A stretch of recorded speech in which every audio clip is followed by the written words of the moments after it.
Hello, you're listening to Otaku Spirit Animecast. My name is Andrew, and I'm joined here with Chris. Yo. Today's episode is our first impressions for the fall 2023 anime season. It's probably gonna be like 4 parts. I just feel like it's gonna be 4 parts. I don't know. We'll see. We always struggle between the idea of rushing through all of them to get it done in like 2 or 3 parts, and then like just go with the flow. I think we'll just go with the flow. Usually that's what we do. If some shows are in episode 8 already before we do our first impressions, whatever. Just whatever's enjoyable. But yes, we have like, what was it? What did we say? It was like 70? 70 something. Like 70 some shows. I'm almost done with my first impressions on all the shows that I want to do. And it's like, I'm exhausted. I'm exhausted at this point. I'm like, I'm ready to start dumping some shows. So yeah, I'm not, like we mentioned last podcast, I'm not doing full reviews of all these shows. Just, it's an impossibility. We were talking about like 35 hours a week of just watching. Yep. Yeah, not happening. But yes, we're from otakuspirit.com. That's where we can go for all of our links, social media links, ways to get a hold of us. And yes, ways of supporting us monetarily through Patreon, tips, links, all that good stuff. If you're on YouTube, you can become a member of the channel or drop us a super. We really appreciate it. So yes, without further ado, let's just jump into it because we got a lot to go through. And I want to keep Chris all night because I'm sure his doggies will be really mad. I know that's why that one dog goes crazy. I get there and she's like, oh yeah, let me act like a princess, and then when you get close, I'll do your neck because you keep him busy all the time. It's one of those kind of dogs. Anyways, my daughter left the nest and returned an S-rank adventurer, or Bokinsha ni naritai to Miyako ni dette ita musume ga S-rank ni natate. Long title. Being done by Typhoon Graphics, based on a light novel. Genres are adventure fantasy. And yeah, this one opens up with Angeline, or Angie for short. And Angie was, well, it opens up technically by Belgrieve, which is this guy who was an adventurer. He got injured. His leg got bit by this shadow wolf weird looking thing. And he had to stop being an adventurer. He starts living in this small little village. And at some point, he's out in the forest looking for stuff. And then eventually bumps upon a little baby carriage, a little baby inside there. And he notes that there's like this kind of, this like circle, whatever, formed with some herbs and stuff like that. So he assumes that she was left there, you know, on purpose. It wasn't like somebody, oops, lost the baby. It was abandoned. So he decides to take the child and raise it as his own. And yes, this ends up being Anji. And Anji, really quickly, as she's growing up, he's training her to be a swordsman. Eventually, she wants to be just like her father and become an adventurer. So at the age of 12, she leaves and goes to become an adventurer. And yes, as the title leads you to believe, she becomes an S rank. And then she wants to come home really badly because she loves her dad.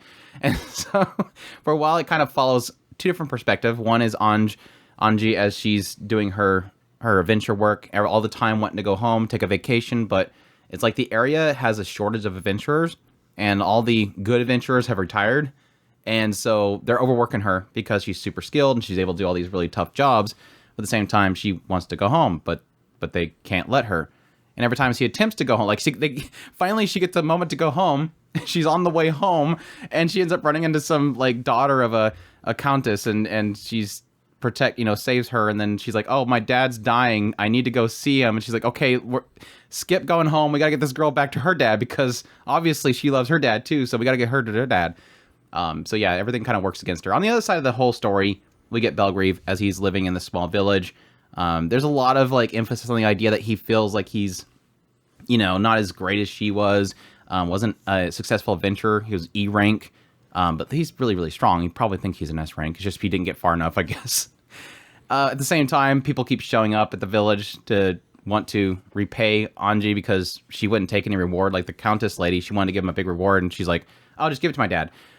Then the new lead of this particular family, the Bordeaux family, she ends up showing up and wants to bring Belgrieve into their family. And he's like, "No, I'm not doing that. I'm staying here." And then eventually she finally gets to come home. Spoiler. So your thoughts on my daughter left the nest and be returned an S-rank adventurer? I generally find this show enjoyable. It's kind of got this sweet kind of undertone of, yeah, I can see the argument that could be made for kind of daughters a little bit too kind of obsessed with her daddy, but at the same time, I just see this as a kind of sweet little doty daughter, and a dad who's just kind of trying to find his place in being a role model for his daughter. And the problem that he faces is that he feels like he's not strong enough, and yet at the same time he's super proud of his daughter that is easily overtaking him and his place as an adventurer. So it's got this really sweet undertone, and I really do enjoy it. The characters are pretty enjoyable as far as I can tell. I can't really place my finger on anybody who's kind of really just not worked for me.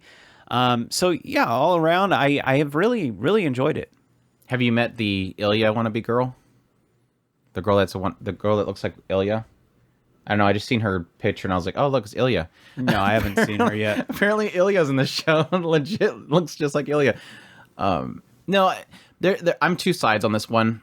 The first side is I like the concept. I love this aspect of father-daughter, and I love this aspect of him raising her being extremely proud of her father, her blowing up to everybody how her father is the Red Ogre, the amazing Red Ogre. He's so amazing. I like that idea that she has that admiration for her father, and yes, technically he did save her life, and you like to see kind of that side of his story and how he's moving on with his life and has all these opportunities open to him, but he decides that this is the place I need to be. The people need me. The children need me. He's helping, basically train the children in survivability and all that kind of stuff. He's a really cool dude, and I like that admiration that she has for him. Problem is, I not that I can't stand her, but it is funny that when we see the PV, I was afraid of her because I was like, oh god, she looks annoying. Like she was always angry in the PV because obviously every clip where she's saying she wants to go home and she's not allowed to go home was in the PV. So they wanted to show every single clip where she's angry. And I was like, oh, I hope she's not really annoying. She's annoying for a different reason, and that's more in the idea that she has nothing to her character but the fact that she loves her dad. And that has been my concern the whole time. And it wasn't until like, I don't know, 3 or 4th episode, there's this point in which she finally kind of decrees to everybody that she wants to protect the people. Like she has a desire to protect the people. Not that she wants to follow in her father's footsteps and to protect people. She wants to protect people. And I was like, whoa, okay, she actually has character. She's talking about something besides her dad. But everything else besides that was literally, where's dad? I want to go home to dad. I need to go home, dad. Why don't you guys get this stuff figured out? I got to go back home to dad. My dad's so great. You want to talk about Red Ogre? He's so amazing.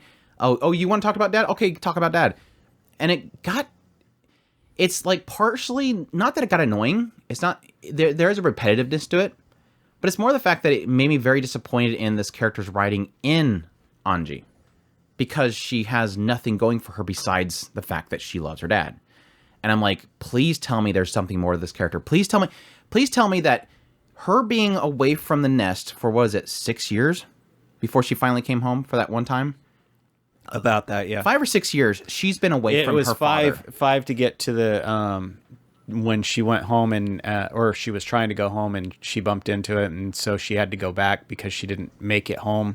And then it was another year before she got her next vacation, and that was when they brought in the retirees. The point is that many years, and this girl has nothing outside of that. Now you can make the argument it's because she's overworked. That's why she has no hobbies. She has no other people that she knows besides. She barely even knows her party members. We're watching way late in their adventures together, and she still doesn't know jack squat. They're telling her finally about the fact they're orphans, and it's like she knows nothing about anything but her dad, and she doesn't want to talk about anything but her dad. And it's like, after that many years of being away, you have no life besides, I want to go home to dad and fight monsters. That was my biggest frustration that I was having, because yes, this is a goofy fantasy show, but this is also technically it's going for a slice of life feel, and you get that from Belgrave. Belgrave, it feels very grounded in slice of life. This feels like an adventure show where it's about people and their experiences together and surviving and moving on and having a life. It's kind of like a slow life, kick from the hero's party, I get a slow life type of show where you're now suddenly just, helping the locals and stuff like that. And I like that balance that it was technically doing for the first episodes, and the idea that on this side it's Angie and she's going out fighting stuff, and on this side it's Belgrieve, and he's taking care of the village. And everything that kind of happens over here reflects over here. But I didn't feel like there's not enough here to chew on half of the show, and that's my biggest struggle that I have with it. I know that a lot of people had frustrations with me joking about the idea that this is a show that's going to probably eventually, or a story like novel that probably eventually ends up with Angie, marrying Belgrieve, but that's not really my concern. I will probably never get there. It doesn't affect the story as it is now, and the story as it is now is, please give me something besides she really loves her dad. I don't care. At this point, I don't care. Other than that, it's not a great looking show. It's serviceable, but at the same time, it's not a great looking show. And overall, just kind of repetitive of a show in the end. It got kind of frustrating after a while. I kind of wanted something more in there, and the brief moments that we do get of the two of them, I think, is really special, and I do love that kind of family relationship kind of stuff. Just, I guess the writer needs to tone down how much it applies to the girl's life when she's away from father for so long. But yeah, that's my thoughts. Do you like Maria, the old lady? Maria? I heard her voice actress, and I was like, yes, I love her. Oh, she was the one that when they went out to take out the demon. Yeah, I think I remember that. Was a little surprised by a certain somebody's hat coming off, and I was like, "Oh, I wonder if I didn't recognize her when they were in the bath. I was like, "Who the heck is that?"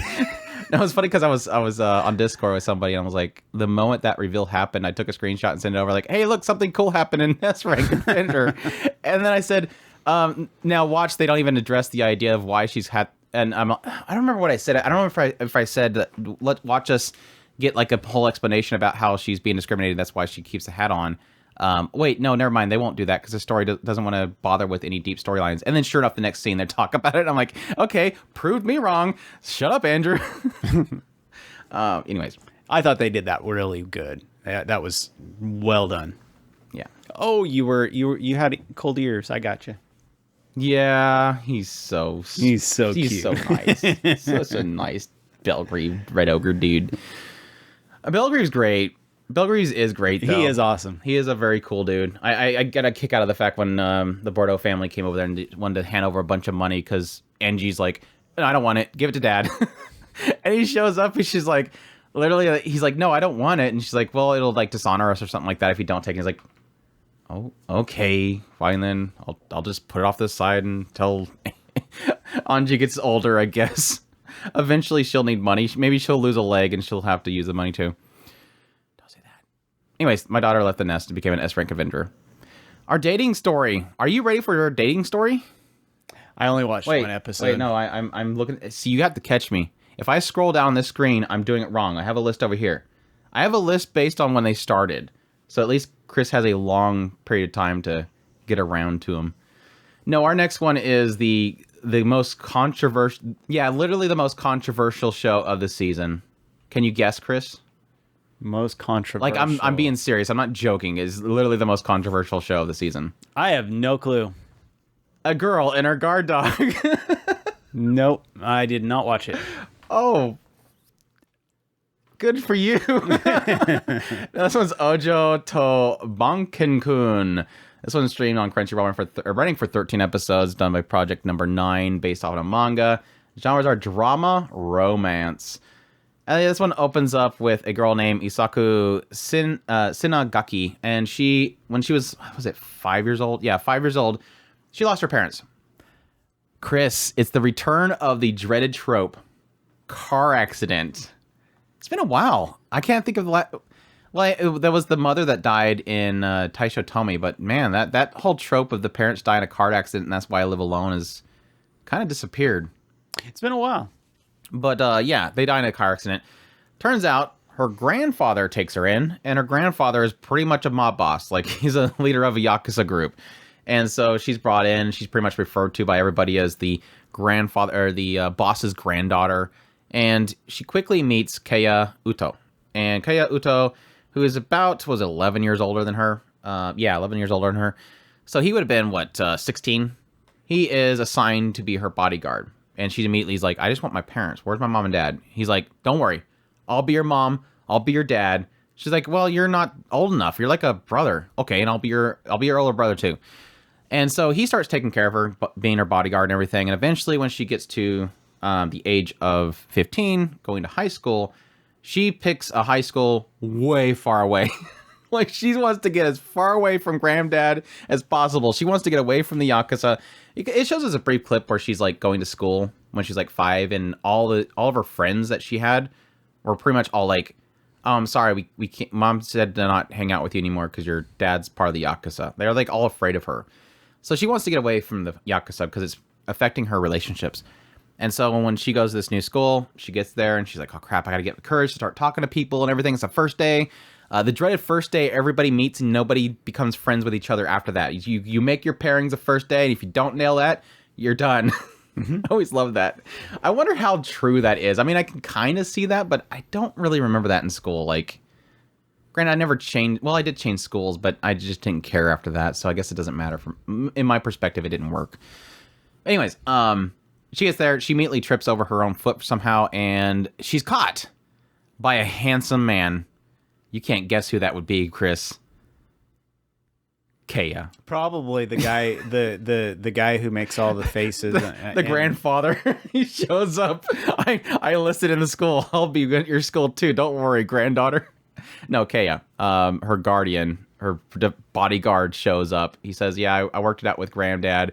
I got to protect you. I got some hookups with the principal and got enlisted in here. Even though he's 25 years old, he's now sitting in a classroom with a bunch of high schoolers, and nobody can tell that he's a high schooler."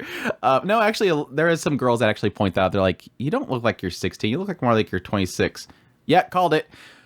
But no, he's going there because he's afraid. You know, he wants to protect her. And also, additionally, yes, that high school's full of boys that are dangerous, and she doesn't need to be around those kind of boys. So every time boys come up to her, he kind of intimidates them and scares them away. Over time, what you kind of get a sense of is, on one end, from Misaku's perspective, it's her trying to get away from Kaya. Yes, initially it is, I want to get away from the Yakuza, but it is also because she wants to get away from this quote-unquote one-sided relationship. She loves Kaya and thinks that he'd never return that, and she's trying to get away from that. She wants to go find actual love.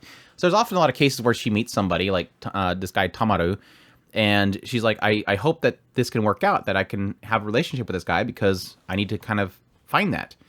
At the same time, she's struggling with the fact of actually meeting people, because she blamed always before that the reason that she never had friends is because she had everybody afraid of the Yakuza. But now that she's alone, away from her family, she's not doing a really good job of it. She's like, well, it's suddenly realizing it's more a me thing than really them, because I'm not good at finding people. Seeing her kind of push herself to learn volleyball so that she can help the class, so that she can get friends, was really sweet. At the same time, she's kind of noticing the idea that more that she tries to push away Kaya and meet other people and get out there, she's starting to crave him more. She's missing him. She's wanting him more. On the opposite end, Kaya is... I don't know yet. Initial impressions is that, yes, he's like very overly protective of her. He's been pretty much protecting her for a good 10 years now, and she's now more outgoing, and it's affecting him, and that he points out the idea that, I don't know if it's an aspect that most people say that when a parent, has their daughter or whatever leave the house, it hurts them, and they feel abandoned, they feel that anxiety.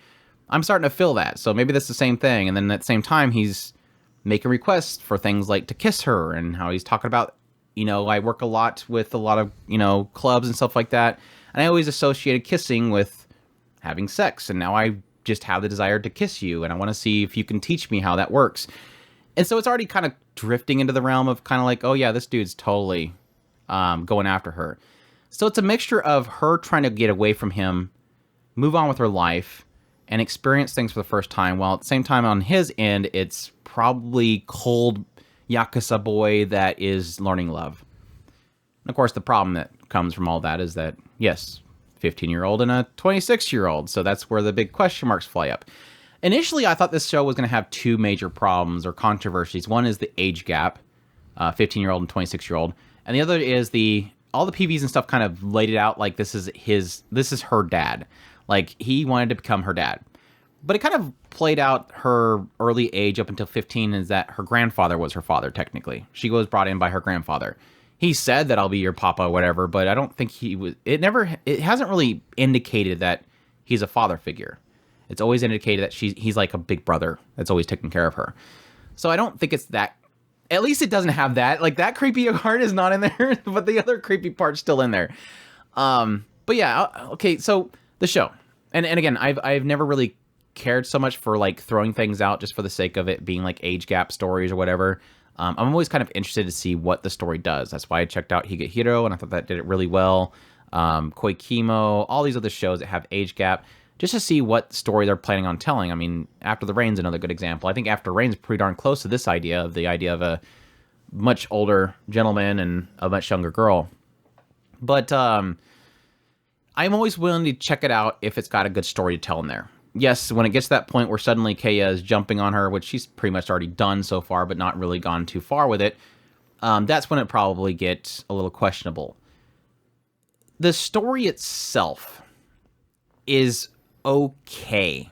It's not an engaging story whatsoever. I think the earlier episodes were really solid in the idea of seeing Isaku trying to get out and meet people, her struggles, her blaming the fact that her family was the reason why she never had friends, her pushing herself in order to get out there and meet people was really sweet. I thought that was really fantastic. And then, yeah, I was fine with the idea of Keiya, popping up every now and then and beating up a guy for forcing himself on her when they were in a karaoke place. Him coming in there and taking this guy and bashing his head into the table like 15 times before she says stop.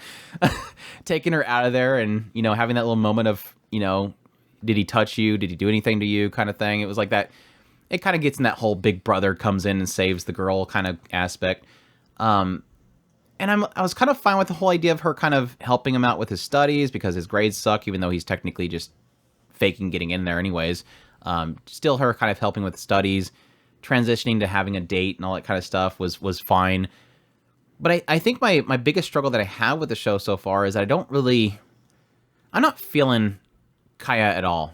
And I think that's the problem with a show like this that is a quote-unquote romance is that you kind of need to get both sides. I get Isaku.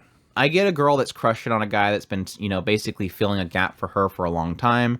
I get the idea that she felt, terrible after losing her family, and then she got this guy comes in and pretty much sweeps her off her feet and protects her. I get all that side. I get Isaku's side. I get her struggle. I get her desire to get away from this guy, and there's that desire to get back to it. That feeling of I feel like every time I get further away, I want to get closer. The biggest problem this show has is Keiya. I don't get him. And like I said, you can probably chop it up as Yakuza boy, hardened, kills people all the time, beats them up and all this kind of stuff. And now he's finally learning love. But I don't really feel it at all. He just feels so blank. He feels so deaf. And I think that a lot of that has to do with it. This is, from what I understand, from a shoujo manga, and that's technically an archetype they love. They love that mean, cold guy that just forces himself on the cute little girl all the time. It's a massive trope with shoujo. And I've watched quite a bit of them, and they ultimately in the end they never do anything with it. That's not to say this is not going to do anything with it. I'm just saying it feels like we're going down that same route, that it doesn't really, that there probably won't be it because this is something that is an archetype that is enjoyed in the fandom. That's mainly why I say it. It's an enjoyed archetype in this type of genre, and whether it's going to break from that or not is the massive question mark. But I don't know that I care to stick around to see it. It's not that there's nothing in here. There's the chemistry, the comedy that they kind of sprinkle in there. None of it is working for me. So I don't know that I necessarily want to stick around to find out. The other problem is the show is not great looking. I think she's got a unique style to her, and they're trying really hard to try to capture that style. But it seems like every scene she looks different. One scene, her eyes look weird. One scene, her eyes are huge. One scene, her lips look like she's a chickmunk. One scene, her lips look normal. This other scene, her hairline's running away from her eyebrows for some reason. Her design is all over the place, so the studio is not keeping very consistent with her at all. And on the opposite end, Keiya looks like he's a Tokyo Revengers character reject. I don't know, maybe he didn't get the audition and they just kind of said, don't worry, we got another show for you to jump into, and they pulled Keiya over here. They're like, oh, that's sorry, we got plenty of people to star in the next Tokyo Revengers. Go star in A Girl and Her Guard Dog. He's got that kind of like just thick line thing going on, very bulky. I just don't think he fits the environment. Like, no other character looks like him. Well, I mean, there's other characters that are coming up that'll probably look more like him, but the characters that are on the scene so far, that none of them look like him. So, yeah, it's fine. It's like in the middle area. Like it's a very middle area show. It's not doing anything that's annoying. It's not doing anything great. So, and it's super controversial. So, that'll probably be a turnoff for most people. So what do you think? You gonna check it out? Probably not. Check it out. I mean, I like my shoujo shows, but I don't know. This one, it's not really sounding like it's gonna hit well for me. There's a lot of opportunities for it to do. I mean, that was kind of like I don't know, it's a completely different show, different genre and everything. The Yaika Girl one, the Yakuza's Guide to Babysitting. It's kind of like that whole thing where it's like, there's so many cool storylines you can do out of the Yakuza perspective. Mm-hmm. I mean, they dabbled a little bit in the idea that at some point he gets attacked by somebody and he beats the crap out of the guy, but she heard a gunshot, so she runs back to him. And she's like, oh yeah, that reminded me that was one of the reasons why she was trying to get away from him, is that she's afraid she's going to turn a corner one day and he's going to end up dead, because she knows what he's doing. She knows that she's a part of her family. But it doesn't get into it enough. Like, it doesn't feel like it wants to get into it. This show does not. This show feels like almost like it uses the Yakuza thing as a backdrop for everything forward, but never to use it within the story. Now, granted, here in the recent episode, slight spoilers, she gets kidnapped, and they can probably get into more then. But it always feels like that story is a backdrop. Like, it's not part of the story. It's just him being superly clingy to her. So I don't know. I might give it one more episode because I'm curious to see what happens with the kidnapping. It's probably just going to be Keiya shows up and beats the crap out of everybody and carries her out with a couple scars on his shoulders, and she goes, oh, doki doki, but who knows? They might do something. Probably not. Girl and Her Guard Dog over here. Farron, Chris, it's time. Farron, are you ready to talk about this show? I told you. I need until next week on that one. Are you serious? Yes. How many episodes you watched so far? None. That's my focus for next week. Oh, they're talking about Apothecary Diaries. Okay, guys, sorry, we're not talking about Farron because Chris is requesting one more week. Slacking. Requesting. What about Firefighter Daigo? Did you check out Firefighter Daigo? Heck no. You didn't watch the Firefighter Daigo? No. Why not? Because that one is really low on my interest list. You didn't... I'm going to get into the joke already. I should wait. Firefighter Daigo, Rescuer in Orange... Megami no Daigo Kyokoku no Orange. Being done by Brains Base. Sources of manga. Genres are action and drama. Of course, this is by the creator Masahito Soda, who did Kapita and the original Firefighter Daigo. I don't know if this is tied at all to the original Firefighter Daigo. I think the main character is related to the character from the first. I don't know. I just went straight into the show. So if I'm missing something, I apologize. No, I don't. But no, this one opens up with this like training boot camp place where they're training firefighters, and we have Daigo, Toaki, Shun Odada, and Yuki Nakamura. The basic idea between these characters, you have Toaki is like a prodigy. This dude's good at everything. He's very hardworking. You'll get a quick sense that at first it seems like he's a snotty, I'm good at everything kind of person, but then you'll kind of see here and there that this dude's putting in some major effort. Then we have most of the perspective in these first episodes is Onada, and he's the guy that's constantly chasing after Toaki. He's trying to outshine him or whatever.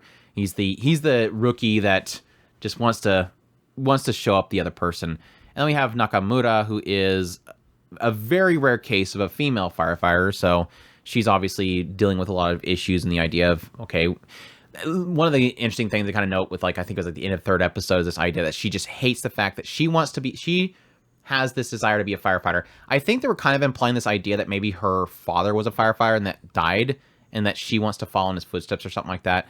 But she's struggling because she's angry at the fact that she was born a woman, because she has to work extra hard in order to gain that same build and whatnot that the men do.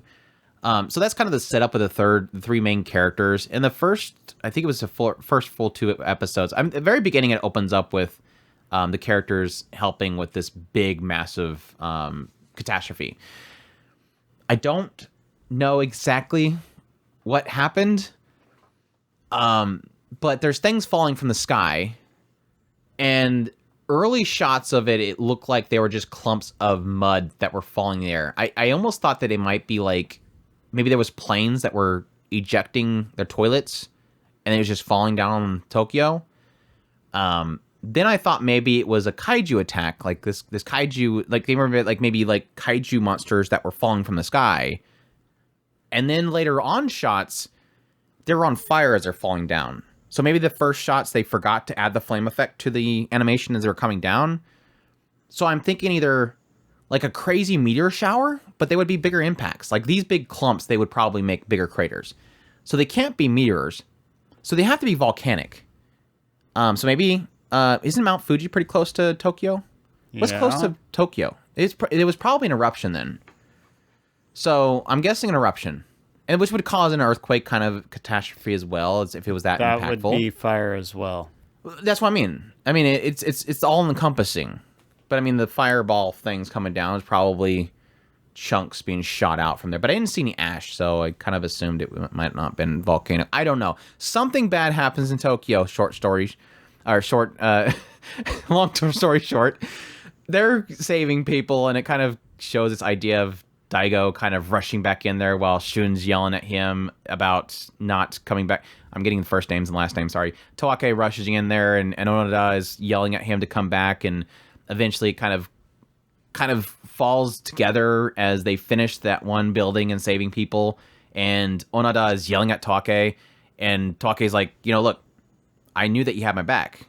He wasn't communicating with him, and it was because he was regulating his breathing patterns, which is kind of a thing that leads into the whole show. Is this show is so far, I would say probably 50% of it is very much so like firefighting 101. Like they get into a lot of communication that they do, methods they use for saving people, a lot of the equipment. They get into a lot of that stuff. A lot of their exercise and routines are kind of dug in there as well, showing how they prepare for things.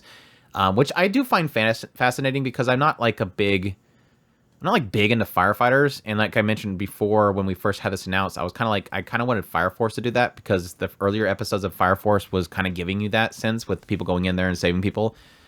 And so you're kind of getting that. And the other half is like mostly the training, but a lot of it in the character setup themselves. Like I said, Daigo Take being like this guy that seemingly is good at everything, but he's a hard worker. But then also getting that sense that he implies at some point that somebody figured out who he was. And again, that's where I'm leading into thinking that he's related somehow to a previous Firefighter Daigo franchise character. And if that's the case, then yeah, he's probably telling them not to, choose favoritism for me or anything like that. Please let me just stay as I am.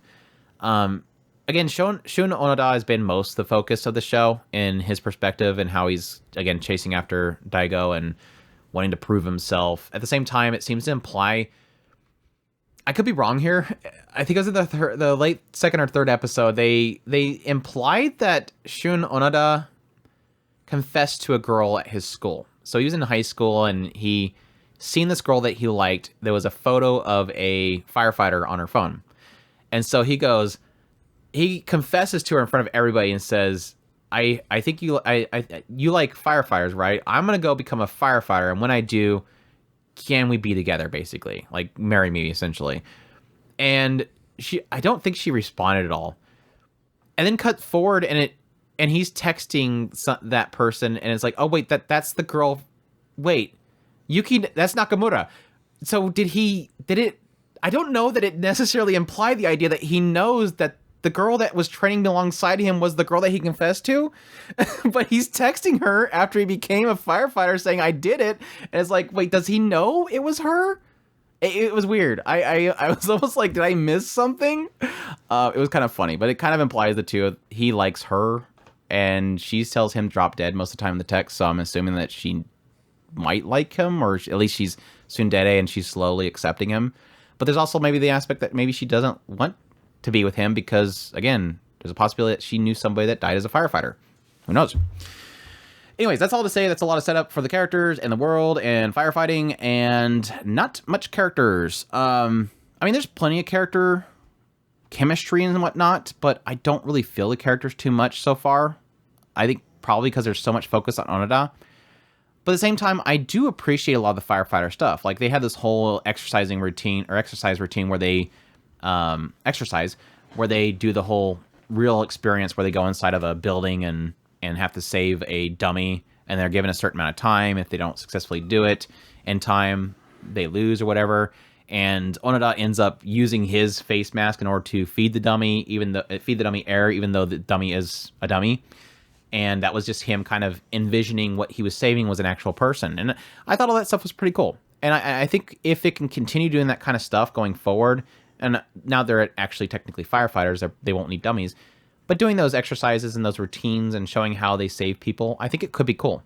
But it's not like super engaging, so it's not grabbing my attention too much so far. But I don't know, I might give it a couple more episodes and see if it pans out to something, because now that they're finally out of being in training and doing push-ups and stuff, maybe you can do something cool. But yeah, that's Firefighter Daigo, Rescuers Down Under. I'm sorry, Rescuers in Orange. Overtake? Did you watch I'll Know Zero Racing? Nope. Oh, that one's actually I'm still holding my vote here, but that might turn into a one where it's like I might push Chris into watching it, because it's actually a good one. Overtake. This one is running for 13 episodes, done by Troika. Again, the studio that does like Recreators, I'll Know Zero, and a lot of Idolish. So I'm really happy they're doing something besides Idols for once. Source is original, genres are sports, and this one follows a guy named Koya, and he's going to his next job. He's right alongside Seiko, which they kind of imply later on that it's his ex-wife, but they're going to their next job. They go to this modeling agency where he's taking photos of boots rather than taking photos of the model. You get a little sense there that this Koya guy has a little bit of a camera shutter shyness. He has a difficulty in taking pictures of people. What I'm gathering is that what it kind of shows is this brief shot of some waves, and then it shows a lot of online criticisms of people saying that he should have done more. Why were you taking pictures? This is disgusting. Don't post this. I'm thinking he probably maybe took photos of a capsizing boat or something like that, and people are criticizing him for not saving people. But that's made him afraid of taking pictures of people. So he goes to this Psycho lady. She basically says, okay, we have this job at a race course. You're going to go there and take some photos of F4 racers. Because it's all the rage for girls right now, and we're a female magazine. So he goes there. He gets in the back area where all the tents are of all the different F4 racing teams, and he immediately goes and meets one of the teams. It was like a big business that has like multiple F4 racers and whatnot. Eventually, he kind of shows him around the place, and Koya ends up stumbling upon this one tent where it's not a big business that's running the F4 racing team for that one. It's just a small private company. And yeah, the guy that's, racing for them is Haruka, and he's like, man, I'll root for you. And the Haruka's like, I don't need your praise. I'm going to do everything myself. I was like, oh yeah, that archetype. We got that archetype, Chris. But no, he ends up kind of resolving a little bit of a dispute, and the team leader is like wanting to thank him. So he brings him back into the pit stop area, and Koya ends up watching Haruka race. And while he's watching him race, it kind of gives him a little bit of a courage in the idea of watching how hard Haruka's working. Almost inspires him to want to work hard himself, because he's kind of given up on a lot of things. The race ends because Haruka loses a tire, and since they're a cheap, poor private company, they have only 4 tires, so that's immediately out. He ends up catching Haruka on the side, crying in private. And so he finally takes a picture. He's like, wow, I finally, for once, took a picture of somebody. Like, he got over that hurdle. But no, this kind of inspired Koya. He decides that he wants to become a sponsor of Haruka's team. And then he comes to find out that F4 racers are kind of expensive. A photographer's budget, or photographer's salary, is not going to go very far in a F4 team. But he ends up kind of not letting that hold him back. He ends up going out and trying to finding them sponsors. Get some this idea of doing small loans and taking advertisements from different companies, all to eventually get a lot of funding for their team and eventually go out racing again. And we get a brief little race between Haruka and somebody from his past that really hates his guts. There's another team, like I said, the first team that Koya ends up meeting, they're a big company and they have like multiple engines and spare racers and stuff like that. They have 2 racers, and one of the racers is Toshiki. And Toshiki is like always kept as a second racer. So whenever they're on the track, these 2 racers from this one team, he's always the one that stays behind. He's always told, keeping them behind him. He's basically only going to jump up there whenever Satsuki, their main racer, actually falls back. And so he's got a lot of bit of issues there, and he really doesn't like Haruka because he believes the reason why they're always keeping him as a second racer is because Haruka cut him off at one point. So yeah, that's all to say. Overtake. My thoughts. I really, really, really, really like it. There's only one issue the show has, and that's probably just the fact that they use CGI for the F4 racings, which not a big shock. I don't really necessarily see any studio these days actually 2D animating race cars. That said, while they do have a bit of a baldness to it, I guess is the best way to put it, they look like CGI cars. They do a really good job of putting really great camera angles into it. Like if you ever watch like F4 racing and stuff like that, you'll often see those shots from like the sideline where the race cars come around the corner and they come straight towards the camera, and you got that really, long depth of field. They kind of do that same thing with the CGI racing, and it's like it looks really good. Like they get that little effect in there of like the hot concrete or the hot asphalt and stuff like that. It looks really good. They get the perspective shots and everything. They're doing a fantastic job with it, and that's kind of what I like about Troika as a studio. And technically, Aoki, who is the director of it, he's really good at these perspective shots. He's a really great director. He did Recreators, I'll Know a Zero, It Invaded. He's a fantastic director, so I kind of expected that, but at the same time, it does make the races themselves really intense. Like they have great music, they have great sound effect. The setup for each of the races themselves are actually, there's a lot of intensity behind it. There's like an encouragement behind it that fuels it to be much more hype than it should be. This is kind of one of those cases of like sports shows that me and Chris talk about often, where you can either be a sports show about sports, or it can be a sports show about the players. This is definitely one that's falling in that second category. The players, the characters themselves is what's important. And I like that, and I prefer that because it makes the actual races intense and interesting. Just like, again, with that third episode with Toshiki, and the idea that he's angry because he's not the first person for the first racer in this team, and they won't give him that position. He asked for it, and they won't give it to him. And he blames Haruka. So obviously that makes the next race where Haruka and Toshiki end up bumping into each other, it increases the purpose and the meaning behind that race. I don't expect Haruka to actually win any races right now. They are a private company. It's very clear what assets and what resources each of the teams has based on their pockets. You see those big companies that have, again, tons of dollars to put into their machines, and they have like literally 15 sets of spare tires sitting out there. And then you jump over to Haruka's team, and again, they have one car, they have one racer, and they have 4 tires. It's like the competition is very difficult for those lower companies. They're talking about the idea that they want to build up, they want to get those wins, they want to slowly move up on the winnings. Get up there to that 4th place, maybe possibly get to 3rd place. You're going to get those sponsors, and then you're going to slowly move up the rankings. And that was kind of expressed with the whole idea of Koya getting them sponsors, is he literally goes out and he finds a bunch of companies using his contacts. They bring him in. There's all these guys lined up, all these businessmen lined up watching the race.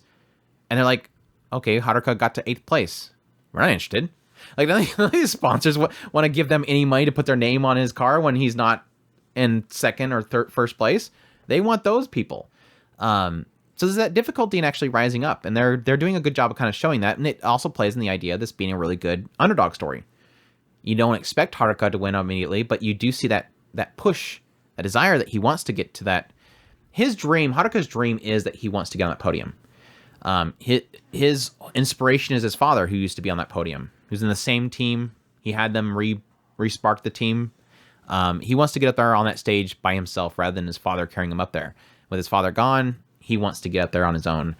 And so there is that kind of driving desire to want to see him up there. And yeah, that all leads into, outside of all that, I think the characters are fine. Koya, I kind of was a little bit off put by at the very beginning because he was, again, PTSD clicking a shutter button. And I think if you understand the idea of, war photographers and stuff like that, and the idea that they have to take a lot of very unsettling pictures, and there's a lot of people that probably go, well, why don't you help the child that's on the battlefield rather than take a picture of them? It's kind of that whole mindset of being the eyes of other people and getting that criticism. And so I can kind of see his little, his upset in that whole situation. I just don't understand how that would prevent him from taking pictures of people rather than just taking pictures in general. But it still kind of served its purpose to show that he had this difficulty in the past and how that's going to play out going forward. What is he going to, maybe Haruka's going to in a car accident and he's going to be struggling to take a picture of him. I don't know.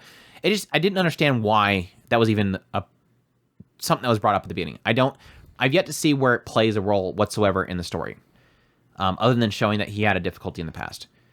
Outside of him, Haruka, like I said, also a bad first impression. I thought he was going to be I don't need nobody to support me. You don't need to cheer me because I'm going to do it all myself. I'm so cool. I'm going to do it all myself. I'm a hard worker. He broke that really quickly. I think once he realized that Koya had like this desire to help him and support him, he quickly changed his tune. Rest of the characters, like I said, not really much into any of the characters besides maybe Toshiki from the other team, which I do appreciate seeing the other team and their perspective because they show us a big money, big corporation team versus a small team. So I'm really liking it so far. The chemistry's been really solid. And like I said, the races are pretty hype. Great sound, great visuals, despite the fact using CGI.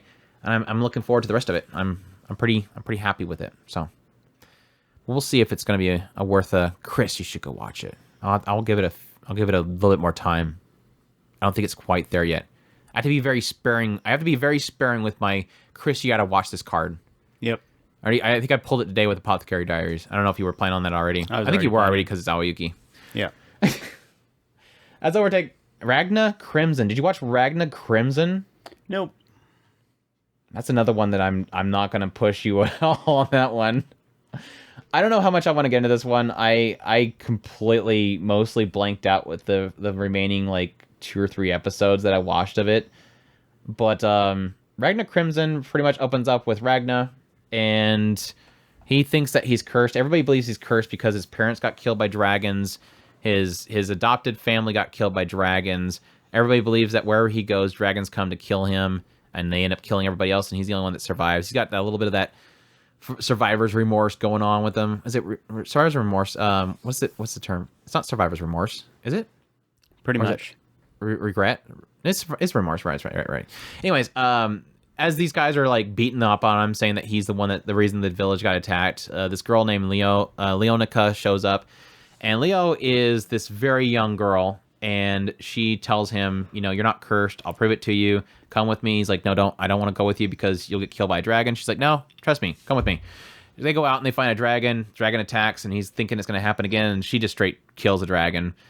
This Leo girl is like just a young prodigy, basically. She's super good with the sword and everything like that, and she pretty much grows. He grows up alongside her, supporting her, being basically his maid, taking care of her, washing her back, making her food, all this kind of stuff. Whatever she needs done, he takes care of her, and she just kills things. And that kind of comes with some criticism. Everybody kind of watches him following her around, and everybody believes that she's just protecting him and that he's just milking off of her. And eventually, one day, he ends up getting confronted by this man that tells him, you can't protect anybody. Leo's going to die. And you can't do anything to get stronger. You're not going to get strong enough to protect her. Keeps coming by and telling him that. And ends up showing him a vision of Leonica dying to a dragon as it's attacking the town. And he gets desperate to want to get stronger. And then eventually, one day, the day that he envisioned happens, where suddenly this dragon shows up in the town and starts killing everybody. And Ragna goes to confront it, and it quickly swats him away. And he's then back into his mind again, unconscious, and talking to that old man again, where he discovers that old man is his future self. And that future self tells him, yeah, back then I couldn't protect Lenica, and you can't either. He's like, well, then give me the power too. And he's like, I was planning on doing that. So he pretty much all the knowledge and power that he gained in the future of basically making himself into a human weapon, he bestows upon young Ragna so that he can become OP character that goes in there and punches things and they die. And he saves Leonica. Yay! That was a good show. Anyways, moving on. But no, here's where things get a little bit weird is, yes, now he's got super OP form. He's got all the knowledge and everything of the future. He finds out that his future self essentially made this pact with this this dragon trader, Crimson, that the two of them would find out a way to kill all the dragons from the world itself and kill Crimson herself because she's one as well. And their plan was to, again, send that knowledge and everything back in time to Ragna and then have him meet the young Crimson self, and the two of them basically do what they failed to do. And that's pretty much been it so far. He ends up ditching Leo because he doesn't want her to get hurt. He finds Crimson. Crimson is crazy and makes him drink a potion that if he disobeys her or him, he'll die. And Crimson pukes up a slime that consumes everything as well. They end up finding some random village that was attacked, and then they turn Ragna's powers into bullets and machine guns so they can go out and shoot the dragons with machine guns on the back of an SUV.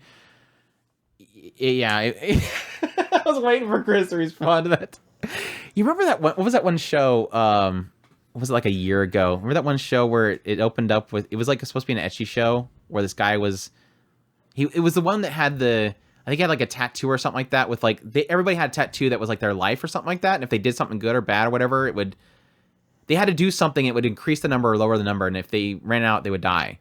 And he was like a super negative number or something like that. I forget what it was. I want to say that. And then at some point they went to a town. I didn't watch it. Oh, you didn't watch that one? Yeah, they went to a town. It was like full on fantasy, and then they went to this one town, and suddenly this hole opens up, and then helicopters show up and everything. It's like, okay, we're not doing like old medieval times fantasy. We're going like whatever. I don't know. Oh, I remember it now. It's like it's right there, like in the front of my brain, and it keeps popping up, and then it disappears every time I think of the name. But yeah, no, I know which one you're talking about. Yeah, I didn't get very far in that. It was a 2-course show, and I maybe got like 3. And then they went into like this. It then suddenly stopped and it went to like a school setting. It was weird. It was really weird. But no, this one, Ragna Crimson. What I'm guessing is that Crimson, again, being from the future and stuff like that, she has future technologies and so guns and all that kind of stuff and SUVs, and so she opens up this portal to a magical door, and there's this big armory full of guns. And again, Ragna, the power that his future self figured out was the ability to basically turn himself into Silver Sword, which dragons only die to 2 things, silver blades or sunlight. And so he's able to make his entire body essentially emit silver blade. And so, yeah, he's basically turning that power into turning them into bullets, and they use that to kill the dragons while he's unconscious or not able to move. But yeah.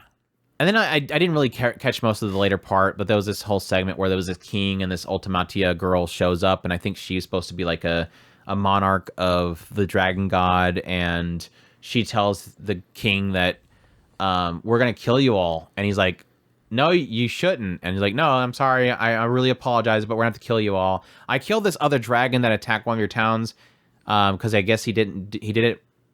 He was out of line or something like that. So they killed one of the other dragons because he attacked one of the towns, but they're going to destroy the towns anyways. And then the king decides to use this massive weapon that they have to attack her. And of course it doesn't do anything because they're OP. But then she revives the king, and he's like, what? I thought I was dead. And she's like, no, that's fine. I brought you back. It's okay.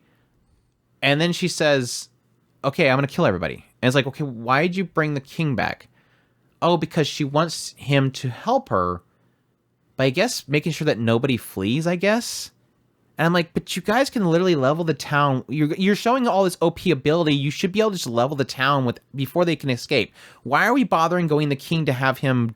It got dumb at that point. I think my biggest struggle that I have with this show, and it's the thing that's turning me off on it, is I don't care for the villains, and I don't care for Crimson. I don't really care for Ragna either. Leona is cute, but she's kind of out of place. I just don't really feel anything for any of this show. Like none of it. I think it's got a bad character syndrome for me. Not that it's bad characters, but it's just not for me. These characters do not click for me whatsoever. Did somebody derpy face? No, actually not. Well, no, Crimson kind of does that. Crimson kind of does that, but she's kind of just crazy, which it's not as bad when the person's just crazy. It's like, yeah, that's just Crimson. Of course, she's gonna have a crazy face. No, they kind of did. Crimson, the old form, kind of did a Kurame face from Day Live. Got that whole face going on with the two. Oh wait, whoa! But Okay, but it's a dude. I'm gonna have to watch it now. But it's a dude. Just to let you know. Crimson's a dude. The original body, yes. Well, Ragna said that it was a dude. He was dressed up as a maid, and he says it was a guy. And he got mad. And he's like, well, you can be whatever you want to be. And then he turns to Crimson, which Crimson's supposed to be a female, but that's the memories of the Crimson in the future, which is... I don't know. Anyways, it's a dragon. Who cares? I don't know. It can be whatever it wants to be. But no, I think my biggest struggle I have is I just don't care for the villains. I made a joke with the first impressions that I did with the show, which I think it was like maybe a 2 episode long episode. I made a joke in the idea that it opens up with this idea that this dragon shows up to kill, and was, again, from the vision that kills Leo.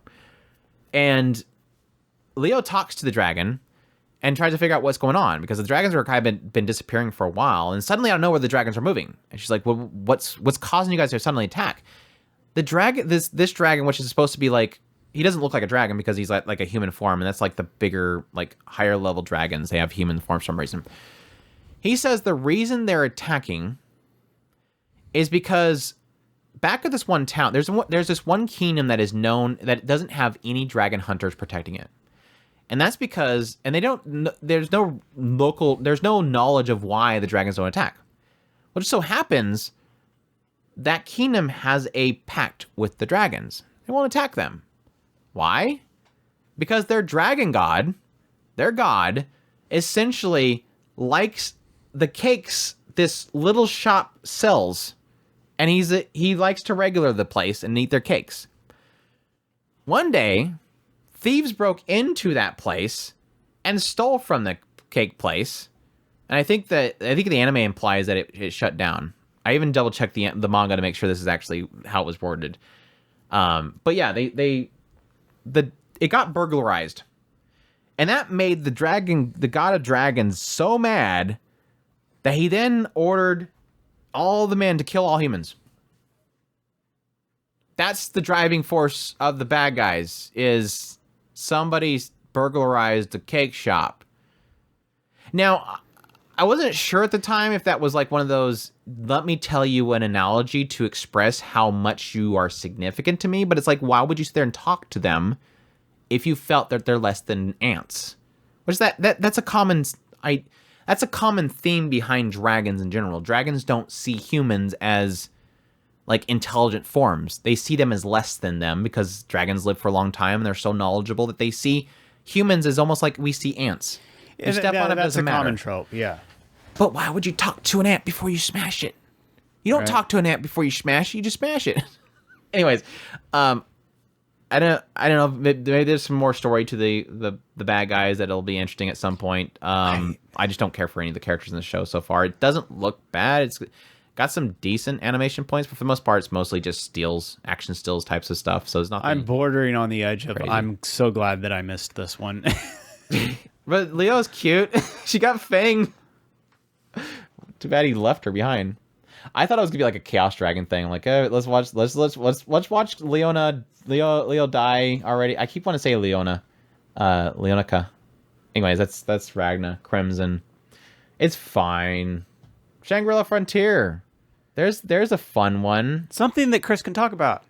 Oh, did you watch Shangri-La? Yeah. You did? Okay, I was just gonna say, it's fun, Chris. You don't have to, but if you want to. Shangri-La Frontier, or Shangri-La Frontier Kusoge Hunter Kamege ni Idoman to Su. This one opens up with a guy who is what they call a crap game hunter. He does nothing but it's a world where they have VR technology is big, and so there's a lot of games coming out, and with that a lot of really crappy games. And there's some players that all they do is hunt down crappy games. They look for the worst, buggiest games to play. They find a challenge in actually beating them, and our main character Rakuro is one such individual. And they kind of open up with him playing this game where he beats the big boss, and then suddenly in that brief time at the end where you have the credits scrolling and the boss is dying, he turns around and drop kicks the escort princess that he's just been making his life miserable for the last, I don't know how long he's been doing that. So he immediately turns over and drop kicks her. Like, she would run over civilians while she's in a carriage, and that would cause problems, or she'd get pouty and mean and not want to follow him at times. He just really hated her. But yeah, he beats the game, goes back to the shop where he buys most of his game from, and he's like, yeah, I finally beat that game. I really hated that chick in that game, and I drop kicked her. And then she's like, oh, well, how about playing a real game? A god tier game. You've been playing crappy games all this time. Why not actually play a good game? Which is like apparently the most popular game right now, which was Shangri-La Frontier. It's got like, 10 million players or something like that. 30 million. Is it 30? 30 million Man, it worldwide. beat World of Warcraft. Woo. Yep. Like tenfold. When was the last time we had like actual data out from World of Warcraft? When they used to actually tell people it was like 10 million? Or did they get to 12? I think they got to 12. I think it was 12, yeah. They never hit that again because they have not talked about their numbers in a long time. They don't talk about their numbers no more. It was great. Anyways, yeah, so he's like, yeah, why not? Well, we kind of find out later on that this girl at his school that really likes him has been talking to the store owner, and she advised her to go play Shangri-La Frontier first and get built up so that one day she'll probably tell him about it, and then she'll be ready for him to support him, and she'll know a lot about the game. But yeah, he goes off, plugs it in, jumps in the game, makes his character. We get a little sense of how he is as a player. He likes to basically go no armor, sell all of his equipment, and just weapons. Put everything into weapons. He's very much so skill over defenses and whatnot. So yeah, he basically goes butt naked, puts a bird mask on, sells everything else, jumps in the game. Wasn't there other games that did that? What? The naked PvPer. Yeah, Ultimate Online. Until they place atomization in that game, and then you have to wear like 50 million pieces of armor. Anyways, yeah, he starts playing the game, and he immediately falls in love. Like, the traversing, the hitboxes, the responsiveness, no bugs. He's like, holy crap, for once I'm in a god tier game. This is definitely a god tier game. Everything works perfect. Everything reacts based on how you move and everything. You can do different techniques, and it gives you skills based on your techniques, so he's able to kind of experiment with different fighting styles. It kind of ultimately comes down to the idea of him being mostly counter-based. Counter and crit-based. He ends up bumping into... he pumps full of luck, dex, Vitality, and... I think. Is it vitality? Agility. That was stamina. No, because he's a glass cannon. I know he has like no vitality. Like he's like one hit dead. Okay, then that's what I was saying. I thought vitality had something to do with it, but it might have been just there's some other stat. But yeah, he's a glass cannon for sure. But yeah, the big focus early on was luck, because he gets higher drop rates and he gets crit chances. Speed? So he's very high crit. Is it speed then? Because I know he was talking about the Vorpal Bunny, that the Vorpal Bunny is. I think it was vitality. The Vorpal Bunny has just edged him out on speed. Yeah, I don't remember. But yeah, that's in the episode that came out today. So yeah, I haven't watched the episode where he talks to the Vikasha dude. He just got to the Vorpal place for me. But yeah, he fights some Vorpal bunnies, which are really very rare to come by. But he wanted the blades from the Vorpal bunnies, so he kills them a bunch. He finds out they're like 2% drop rate for his luck. Takes those, and those are like high crit weapons too. So he's just like nothing but crit. Eventually, he ends up out leveling the area, goes to the next area. Like he completely skips the first town. He just going solo, goes to the second town, or he goes towards the second area, which he ends up fighting the snake that is a area boss. Area. I almost thought that was going to be like a unique mob that just wasn't supposed to be there, but no, somebody else comes by and hits it too. Yeah, gets poisoned by that thing, has to rush to the next town and get his save point, otherwise he loses all of his stuff. Then we jump to what was after that? Oh yeah, he wanted to get his new gear, and so he goes to a blacksmith and goes out mining for a little bit, then starts to fight stuff at night, and then eventually runs into what was it called? A unique boss. Unique boss? Unique monster? Yeah, unique monster or something like that, which are 7? Was it 7? 7. I think they said at some point. It gives 7. us a brief There's shot. four that have been found so far. They give us a brief shot of like this server room and stuff like that, and this computer kind of kicks on and activates it. So that'll get into a theory that I'll have later. But yeah, the unique boss get activated. It pops in front of him as he's fighting things in the middle of the night. It's this big wolf thing. He fights it for a while, then eventually he gets beat by it, and he pretty much makes the declaration to that thing: "I'm gonna fight you. I'm gonna make it my goal." I've played a ton of crappy games where I fight bugs all the time. They're designed crappy, so that's what makes them challenging.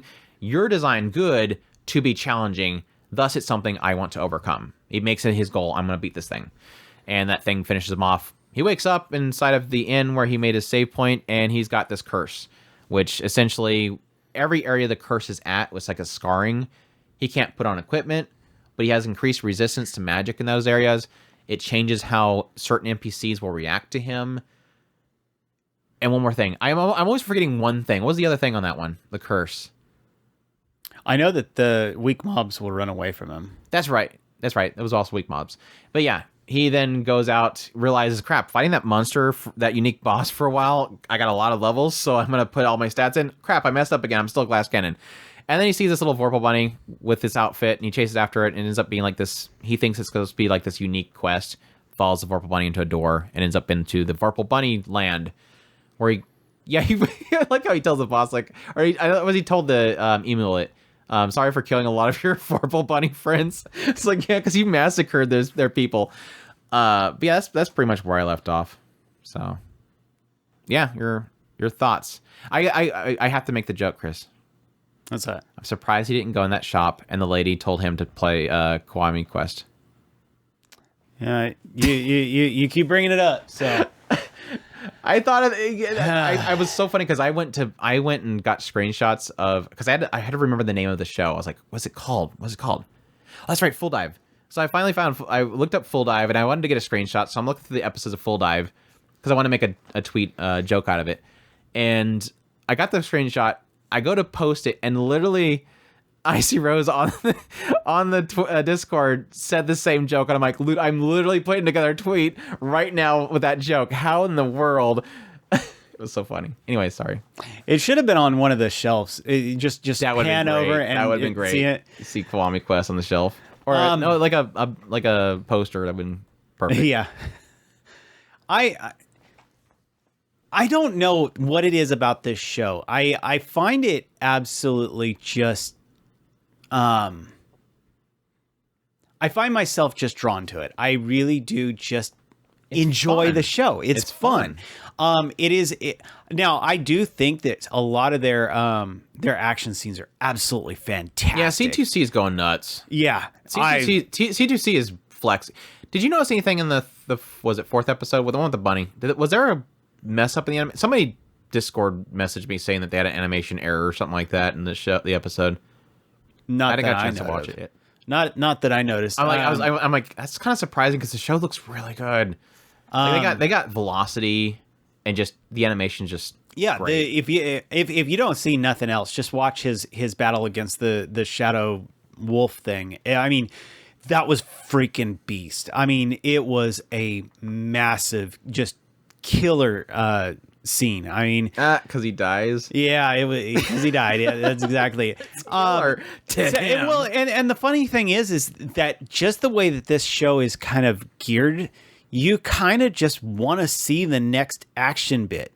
In the next one, we're going into another area boss, and I just can't wait to see it. It just every episode has at fights. least it's like very very hype fights, and that's so funny to have it that way because this isn't like like I make the argument about things like Jujutsu Kaisen where I'm like a lot of the fights that happen I'm like the fight itself is hype but I don't care who wins, and it's kind of the same here. It's like I don't really care who wins because it's a video game.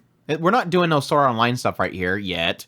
So I don't really care that Sanraku wins or loses, but it's just more the fact that he wants to beat it. Yeah, and you get that hype and the idea that he just wants to beat the freaking game. It's made to be hard, and he wants to defeat it. And when I listened to your video about how did you had mentioned the weight of the situation, and I agree with you. I don't think it needs weight. This one doesn't. He doesn't want to lose his gear. Yeah, I don't think that he even. It doesn't even set itself up for that. It sets itself up for just fun. He's a glass cannon, so he literally one shot can knock him out pretty much. So he or gets him at least really close, because he has his luck that helps him keep at least one health. So it just is set up in such a way that all he has to do is take one hit and he's got to start all over with that boss. So, or whatever have you. I don't know. I love it. It's just set itself up. It's fun to see that it's technically what Sword Art Online was when it first started. It's the beater. He is the beater. Mm-hmm. Was it beater? Beta player that was beating the game or whatever. It wasn't called beta. Beta or no beta. I think it was called beta. Yeah, it's literally that. He's a solo player going around dual wielding and just wrecking stuff. It's like literally, if Sword Art Online didn't teleport Kirito to this one location and then everybody's told that they're going to die, that's legit it. Just go out there and just wreck the game. Beat it. Oh, and one of my Desuwas of the season as well. There's like 5 or 6 just different Desuwas in this season, and this is one of them, Emil. Mia's best girl, by the way. Mia? Yeah, she is. She just wants to PK somebody, dude. I got a kick out of it when you said it. I thought the same thing. Girl wants to PK something. It was funny because like the first time, so when Sunraku, when he gets poisoned by the snake, again, if he doesn't get to the next, he hasn't made it the first point, first town. So he has to get to the second town quick and hit a save point and in. And so he's rushing this town, and it cuts to these two. It's Rage or Rage or whatever you want to call him, and Mia. And this guy's like super excited because he just got Mia to start playing the game. It's this girl that he likes. Got her to play the game, and he's walking her through it. And then suddenly you see Sunraku, and he's got this bird mask thing on. He's running straight towards the town. She's like, "Is that a monster?" And she goes to shoot it, and he's like, "No, that's a player. Don't do that, otherwise you'll get flagged. You'll get a skull next to your name, and you'll be flagged for PvP or whatever." And so she's like, "Okay." And I'm like, "Okay, that was kind of odd." And he's like, "Yeah, the end's over there." He rushes past, says thank you and everything, and then they continue on. And then cut forward, and literally this girl from his school, which is in this massive set of armor, walks up and meets Mia and Reg, and basically asks if they've seen Sunraku. And Mia's over there, and she's about to go shoot her because she's in this big, intimidating looking set of armor. And I'm like, this girl's gonna fight. If by the end of the story she doesn't end up as a PvPer at least, or a PKer, I'm going to be mad because this girl's got bloodthirst in this game. She wants to beat up somebody. Let the girl PvP, dude. It's too funny. I got a kick out of it. No, I did end up thinking about another a show that I can review because I doubt you watched it. Is the CG show that just is god awful, and you don't even bother watching it. Check the playthrough. I think I see it popped up on the feed, and I seen that was played by you, so I was like, yeah, I guess he's watching that. Yeah, I'm on the same boat. I just find this to be a lot of fun. This is literally just not so much break the game. There is an aspect that you think that they're probably going to get into the realm of break the game because he's literally doing something that's out of the norm. He's doing no armor. He's building up these stats that probably most people don't build up on. He's just doing things differently.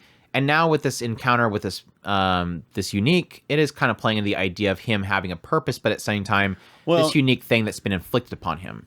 It's also kind of implying the fact that he is, I mean, they've kind of hinted at the fact, but in the 4th episode, it does an entire section where he goes into another trash game, and he's literally playing, it's kind of a fighter game, but both of the people who are fighting each other are literally, him and the person he's fighting against are literally breaking the game. So I wonder if at some point they will kind of play on that he is used to finding bugs in games. Well, I mean, when is that in the idea and the fact that he's in a god tier game is technically they're not going to allow bugs. So it'll be interesting to see that because he has pointed out the idea several times, like, oh yeah, I'm so used to these games where like, yeah, you clip into the wall or something like that, or the hit boxes are crap. But no, I think the overall story that I was kind of getting hinted at based on the 3 episodes I watched I seem to be getting an indication of AI, advancing AI. Right. I mean, he was pointing out the idea that this merchant has like incredible AI, like he's having a conversation with it. Then I guess, like I said, it cuts over the servers. It shows the servers. Looks like there's an empty desk, and this unique boss thing starts activating, and yeah, it comes after him. It marks him. This mark seems to quote unquote change how NPCs react to you, which seems to imply that led into the whole thing with the Vorpal bunnies getting led on to this whole completely different zone, which is probably all designed just for this one little sequence of events. No, and it makes me believe this idea that they're kind of makes me believe that the AI is literally developing its own scenarios, and it wants to do something with Sunraku specifically or whatever. Because I don't see a game company developing an entire town of Vorpal bunnies just to have a single talk with Sunraku about something. I don't know. I kind of feel like that's the direction the story might go, is the idea of advancing AI. I'm not sure if you're getting that indication in the fourth episode as well. The fourth episode, other players have gone to the Vorpal bunny city. Oh, so it's not unique to him. I thought he was special. Hold on. His quest is unique, but other players have been to the Vorpal bunny city. Nobody else gets to talk to Vaish. Right. Vaish. That's about as far as I want to go as far as the spoilers. It's kind of fun. Yeah. But no, I've been having a lot of fun with it. I kind of hope one day... Has he run into the Skull Girl yet? Saiger G? I was like, I feel so bad for that girl. She keeps like when the first episode ended and there was this person in a suit of armor sitting outside of this town, I'm like, that's totally her. Yeah. That's totally her. She's a part of this elite guild that is sole focus is taking down unique mobs or monsters, and yet none of them have been killed. And so their guild's not doing too good. No. Their whole guild is designed around killing these unique bosses, and none of them been killed. You guys aren't doing too good. She seemed OP though, so we'll see if she's does anything besides slicing snakes in half and chasing after him. Yeah, it's been fun. A lot of fun. It's just super hype. Music, animation's incredible. It's just a fun ride. It's just a very fun show. I think if you wanted to pull something out of me is the fact that he's solo, and every other character seem like they're all solo. Obviously, the girl from his school is not really with anybody that I've seen. Besides Mia and Rage, they talk to each other every now and then. There's no chemistry, and I think that's probably the only thing lacking, but I don't necessarily need it.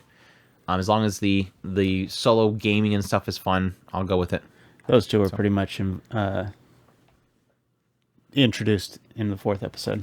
Yeah, I've seen shots of Arthur. Yeah, that's Shangri-La Frontier. Berserk of Gluttony. You for sure watched Berserk of Gluttony, didn't you? Yeah. I don't know. How did I know that? I watched it last night. Dumb fantasy shows. Chris is on top of it. It's alright. I'm not dissing it yet. There it is. I was looking for the sword. I was like, I can find my outline as soon as I seen a sword on an outline. I know it's Berserk Gluttony. But yeah, this one's Bushoku no Berserk. This one is done by ACGT. Source is light novel. Genres are action, adventure, drama, fantasy, romance. Romance? Okay, yeah, I guess.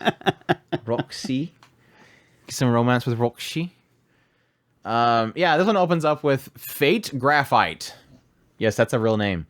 And he is in a world where at some point in the past, this goddess Laplace had bestowed upon humans skills. Everybody's born with skills, and sadly, as most cases of this goes, that pretty much decides the haves and have-nots. And Fate Graphite is one such have-nots because he has the annoying skill of gluttony, which makes his belly growl all the time. He makes him hungry. All the time he's hungry. He's growling all the time. And for some reason, he's a part of the Holy Knights. He's just guarding a gate because he was told to by the Vlerick family. They go into the fact that the Holy Knights themselves are comprised of multiple families. There's 4 total families, the Hart family, this Vlerick family. We haven't gotten to the other 2 families. And the Vlerick families are jerks. They pretty much just walk around the town like they own it because they're the powerful ones, and anybody that gets in their way pretty much gets knocked to the floor. And yeah, they treat Fate like garbage, constantly making him do things they don't want to do. But that all works out fine because not all the Holy Knights are bad because, again, Roxy from the Hart family, she's great because Roxy's always great in every show. No. What? The Holy Knights are obviously evil. But But Roxy's not Roxy is just weird. evil. Roxy's just weird. They implied the Hart family were good. I don't know. They said it's weird that Roxy's a part of the Holy Knights, so maybe it's just Roxy. You could be right. But no, she shows up, and she's always nice to Fate. Well, one night, he ends up spotting this thief that's running across this wall. He goes and tells Roxy, who's currently guarding this gate, and tells him that there's a thief in the place. He takes over watch of the gate while she runs in there and kills him. And then one of the thieves gets away and starts running towards Fate, and he's standing there with this flag that has like a little pole arm at the end of it, and he just stabs the thief, to make sure it doesn't run away, because it would look bad upon Roxy. And then suddenly, Gluttony skill activates. Gluttony activate, Gluttony activate, Gluttony activate. I hate that. I so hate that. Mm-hmm. But no, his little skill activates, and he consumes the thieves' stats and skills, including telepathy and... What was the other one? Telepathy and something else important. I don't remember what the other one was. It was kind of weird that he got 2 from that one person. That was kind of the weird thing about it. Yeah, he didn't get Conceal until he was in the... Yeah, Conceal was the girl that was kidnapped. Was the girl, yeah. Yeah. Anyways, yeah, it activates. He gets stats and skills from it, and then Roxy's like, "Oh, thanks for taking out that dude. You should come work for the Hart family. You don't look like you're having too much fun with the Blerick family." So he's like, "Yeah, I'll do that." And so he starts working for the Hart family. Come to find out, her father, the head of the Hart family, has just died because he went off to this island where all the monsters come from and got killed there. Gallia. I want to say they said that he went to Gallia. Yeah, I did. I just wasn't sure if it was Gallia or Gallia or something like that. Yeah, it's Gallia, I think. Anyways, yeah, he went to this island to get killed. Or he went to the island to get killed. He went to the island and got killed. So she has to take over the place. Everybody doesn't think that she can do it. They had this entire plan for him to go there and get himself killed. And now they're going to send Roxy. I was waiting for that. I was like, I'm waiting for this. Just send her yeah, there you go. Okay, they're going to send her. I was just waiting for them to send her to death. Anyways, yeah, he comes to find out a lot of... Now that he's got these stats, he's like, man, I can actually kill goblins now. I'm no longer going to be stuck being a guard. So he goes off to buy a sword. He ends up coming across this really rare sword that's able to talk to him because he's got this telepathy now. And this sword is called Greed. And Greed tells him pretty much most of the stuff about his skill Gluttony. And the idea that every time he kills a mob, unlike most people who gets experience and they level up, he consumes their stats and skills. Additionally, come to find out later on, Greed has the ability to consume his stats into itself to level up, which would then reset him back to 0, but then his sword will level up. And if he doesn't, he loses the right to wield him. So they kind of work really well together, and he goes out and kills things, because if he doesn't kill things, he becomes overcome with this awakening that will make him thirst for killing. And if he doesn't feed it, he will either die or he will become berserk and kill people around him. So... yeah, he's going out there killing stuff, at the same time working for Roxy. Eventually goes out and does a little kind of reconnaissance with Roxy in the town, quote-unquote, Dato.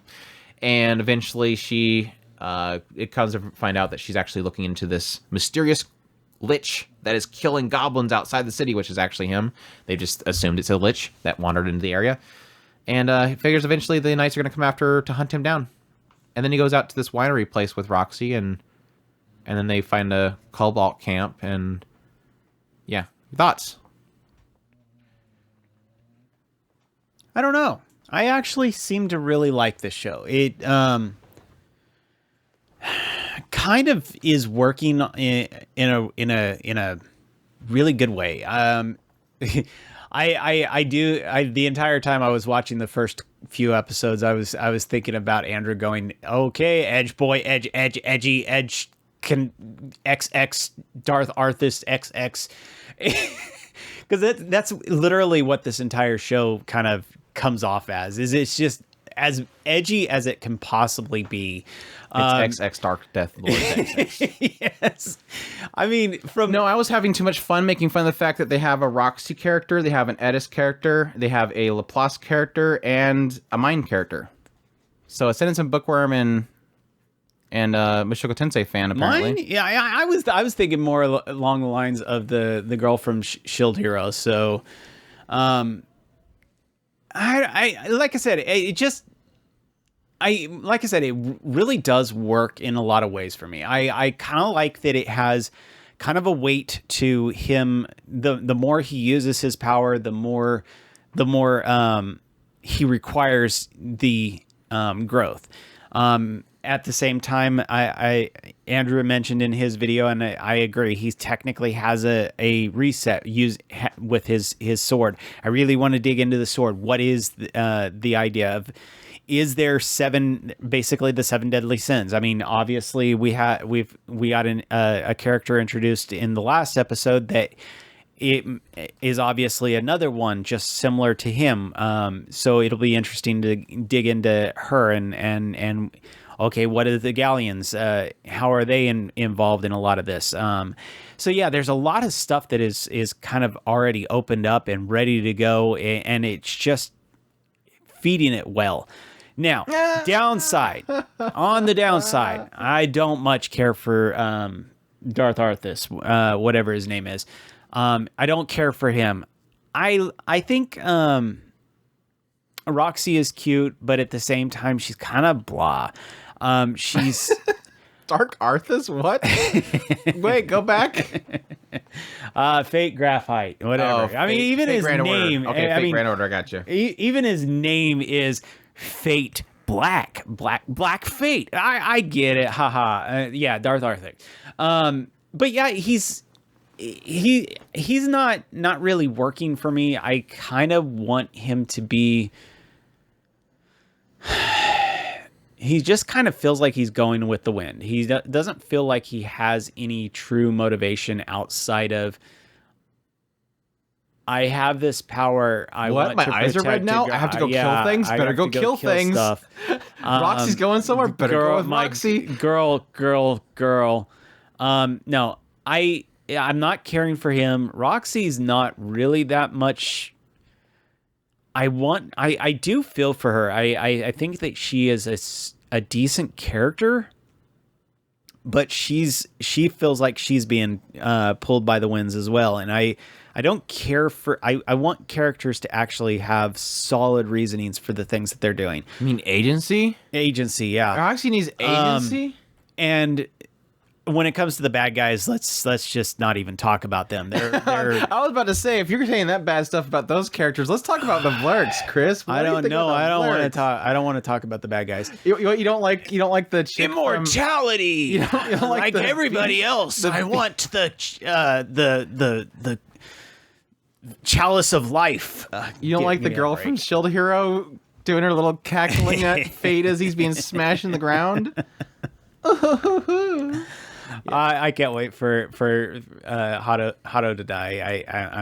I'm just waiting for that.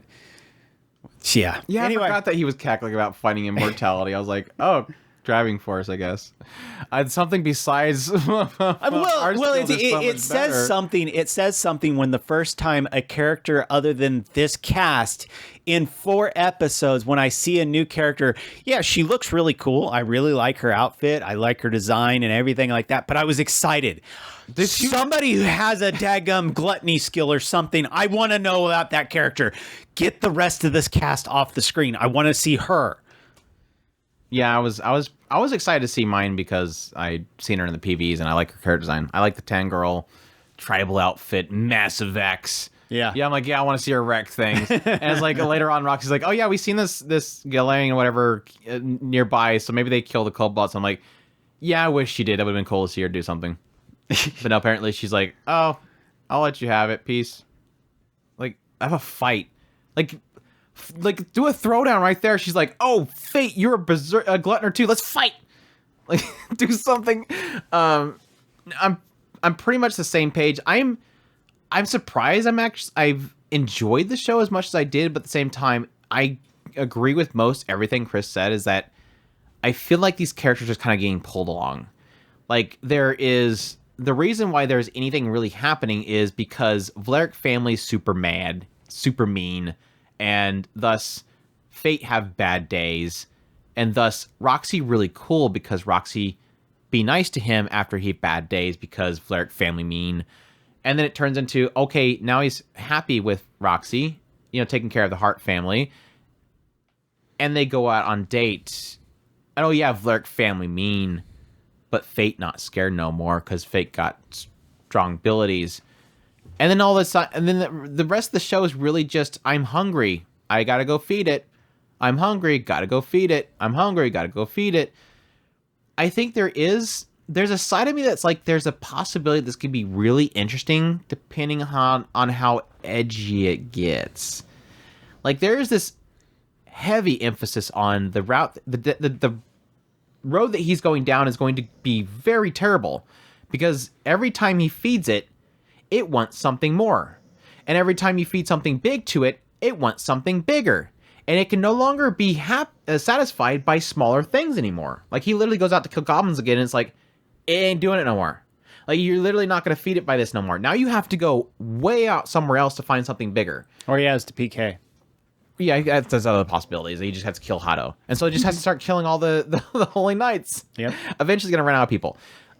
So there's a question mark. It's like, how dark is this going to get? Like, how far is it going to push him? Or does it eventually turn this idea where he finds a reset point? Like, okay, maybe he can give his thirst or whatever, his maybe stats up to greed, and then suddenly he can kill goblins again and be fine. Or is it constantly going to be him going to Gallia and killing everything there before he has nothing else to kill, and he kills the entire population of the world and he dies? Like, how far down this route of insatiable hunger is it going to go, or is it going to find an easy way out of it to keep him from becoming a sociopath? I'm assuming there's going to have to be some kind of a hard reset. Yeah. I don't know. It's fine. It's not the greatest looking show, but some of the action scenes are pretty well animated. It's kind of back and forth, really, on the action scenes. But yeah, that's it's alright. It's alright in the end. There was a nice little kind of emphasis in there on the idea of the have and has-nots, him like helping out the orphanage and bestowing upon his father's words of always being happy, and eventually one day you'll find happiness, and giving goblin ears to the orphanage. They're like, it's gotta be a lich. But then how did the ears end up at the orphanage? I had this mental image of a lich walking into the town and going to the orphanage. Here's the kids. Here you have the ears, kids. And then he stopped getting the ears, so yeah. No, that was those big hobgoblin things. He got those ears. Like, super expensive. Anyways, apparently people like to pay for ears.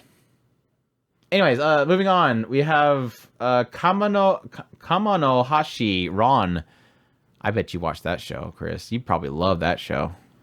Did you like Kamonohashi Ron Forbidden Deductions? I didn't watch it. What? Yeah. Big shock. Yeah, Kamonohashi Ron no Kindan Suiri. This one opens up with a detective, Tato Maru Ishiki, and he is not doing very well at the was it the first district or something like that investigations. He's pretty much a gopher. He's not even getting jobs or anything like that. He's constantly seeking the next job. There's currently a massive serial killer out there at the current time of the show opening, and everybody's working really hard to try to find them, but they're not bringing him on. They said that he's got to prove himself first. Eventually, like, I don't remember who this guy is. There's like an old guy that works the division, basically tells Toto, hey, if you want help to get this get yourself up there, go check out this Kamonohashi guy. So he goes over to this apartment, goes to knock on the door, and immediately this speaker starts saying, no, go away. Like the guy knew that he was coming there.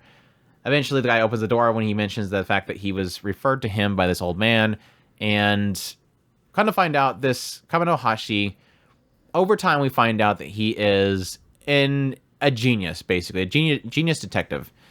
He actually went to this this detective, high-dollar detective place called Blue or something like that, where they train the best detectives ever.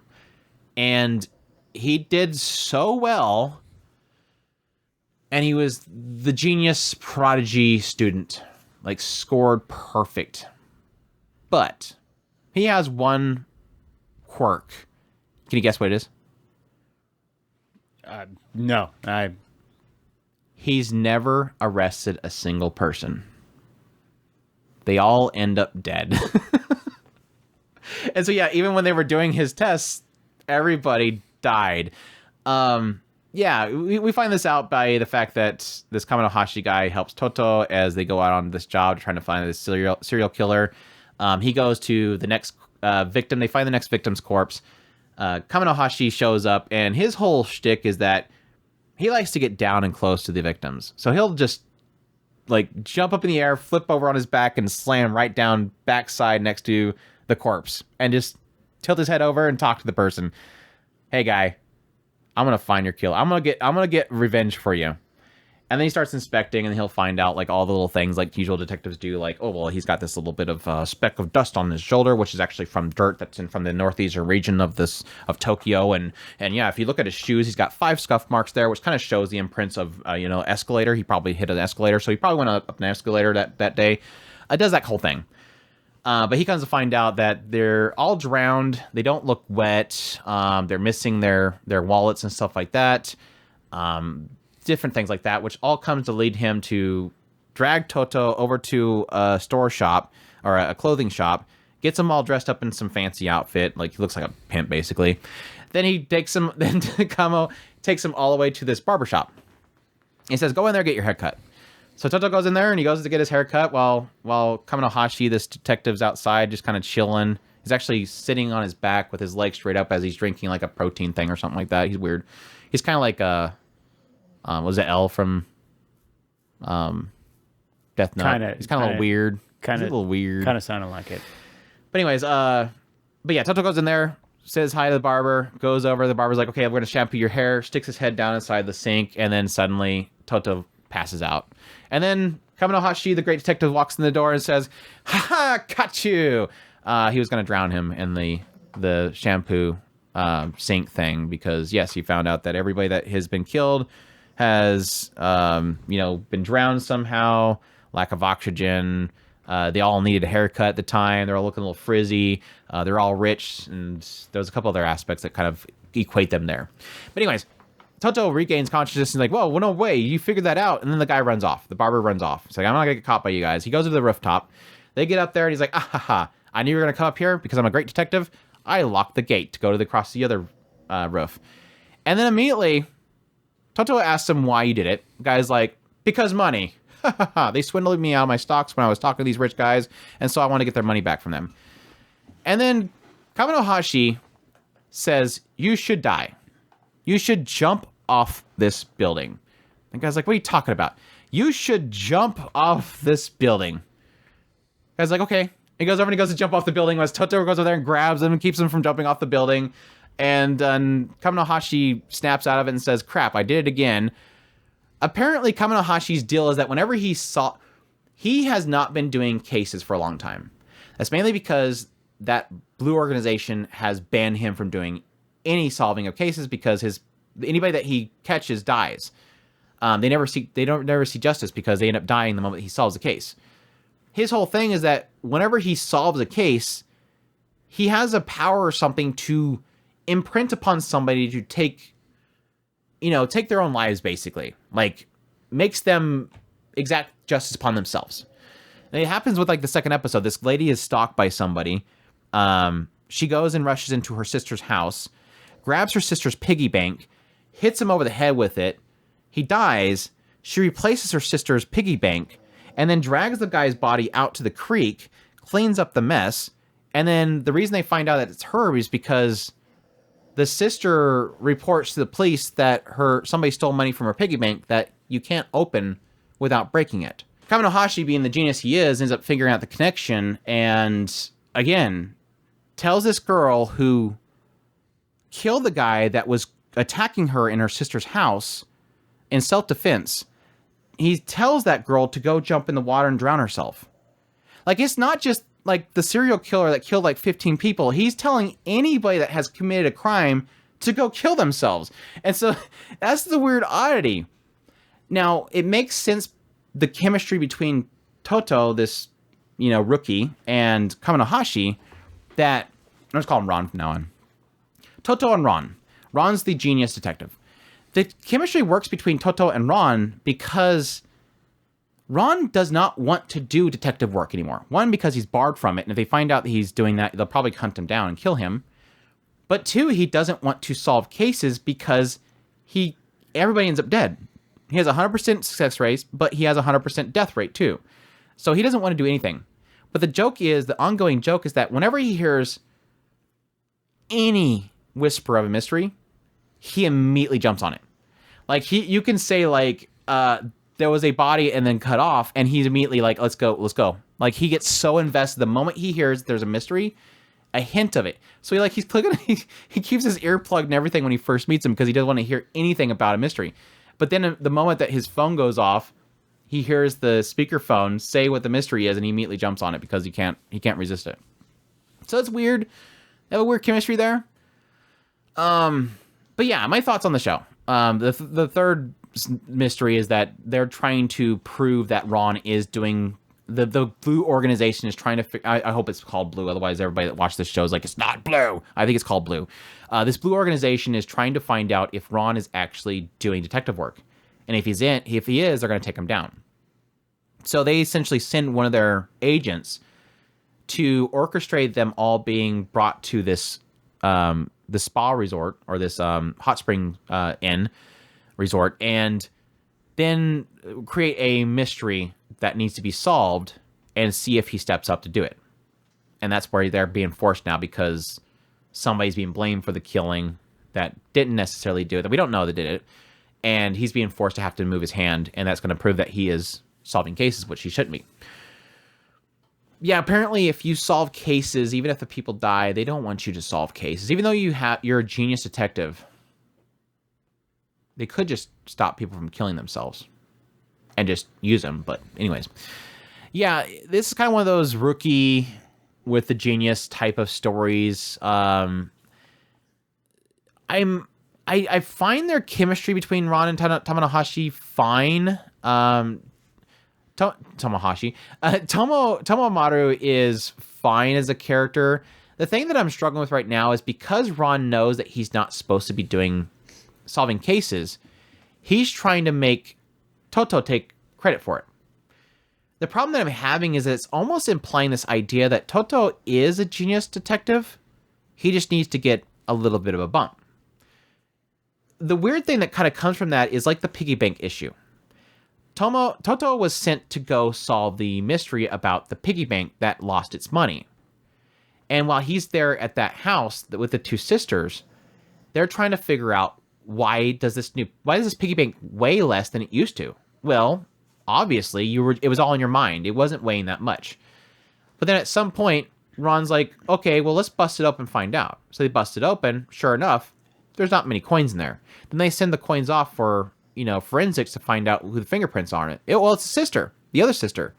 So obviously the other sister put those coins in there. The weird thing comes is that they then leave the house to the riverbank nearby, which is where his boss is currently investigating a death.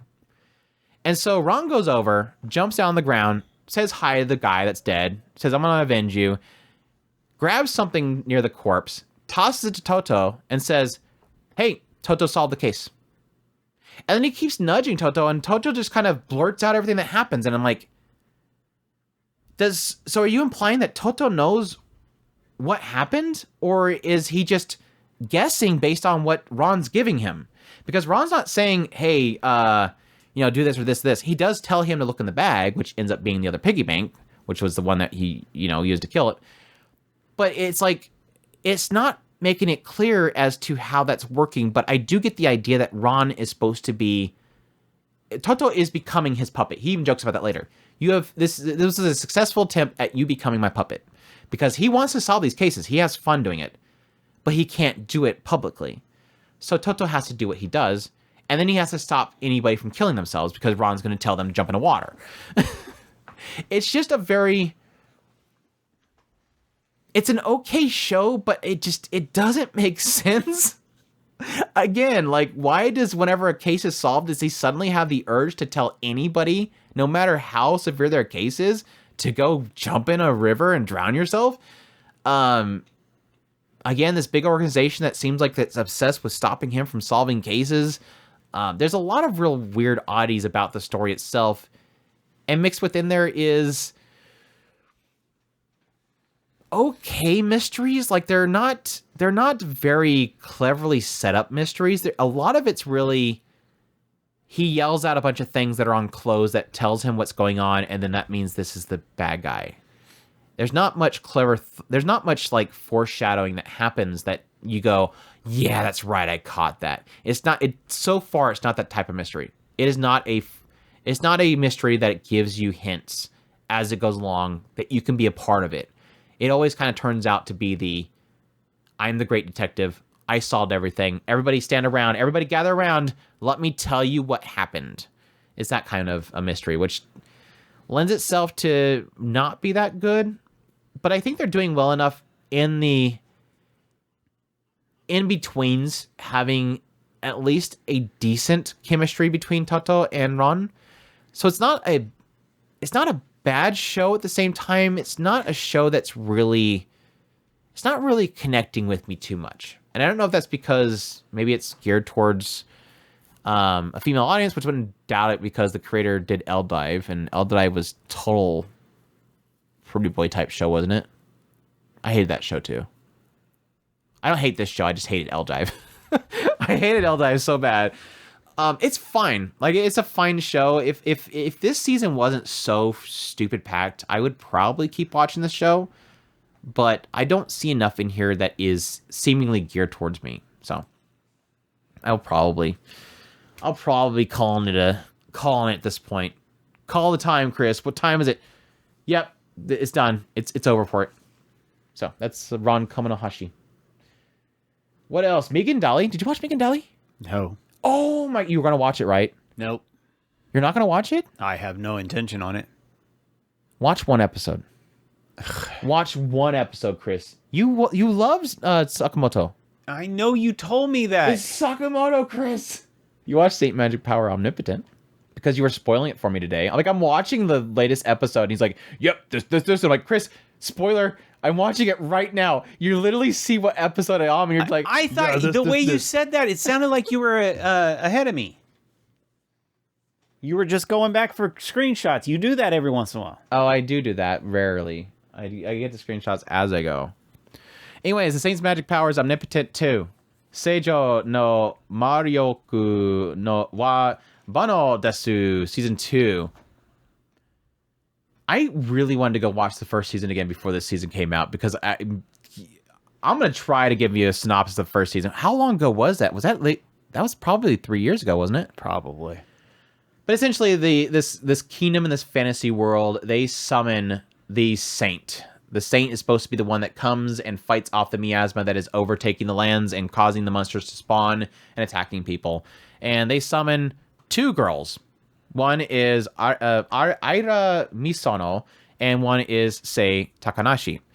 And the prince of the kingdom, wasn't it? He just shows up and he's like, I want to say he was the prince. Yeah, I want to say it was the prince. The prince just walks in after they summon these two girls, and he just immediately goes to this other girl, Aira, and says, "You are the saint. Come with me. Let's get you all set up and everything. You're gonna save the world." And then Sei Takanashi, they just kind of kick her off the side, like, "Oh, I guess you're not the saint. Sorry, we summoned you. Can't send you back. Sorry. Gonna have to live here." So it's a little bit of a struggle for her there, and like, oh crap, I can't go back to my home. I want to go home. Why am I here? That sucks. No, I think that wasn't this the one that implied later on that Sei didn't really have anywhere to go back to. Like she was like an office worker, and she didn't have anything to go back to. But the problem was, I think Aira she wanted to go back because she had like a family too. Am I thinking of a different show?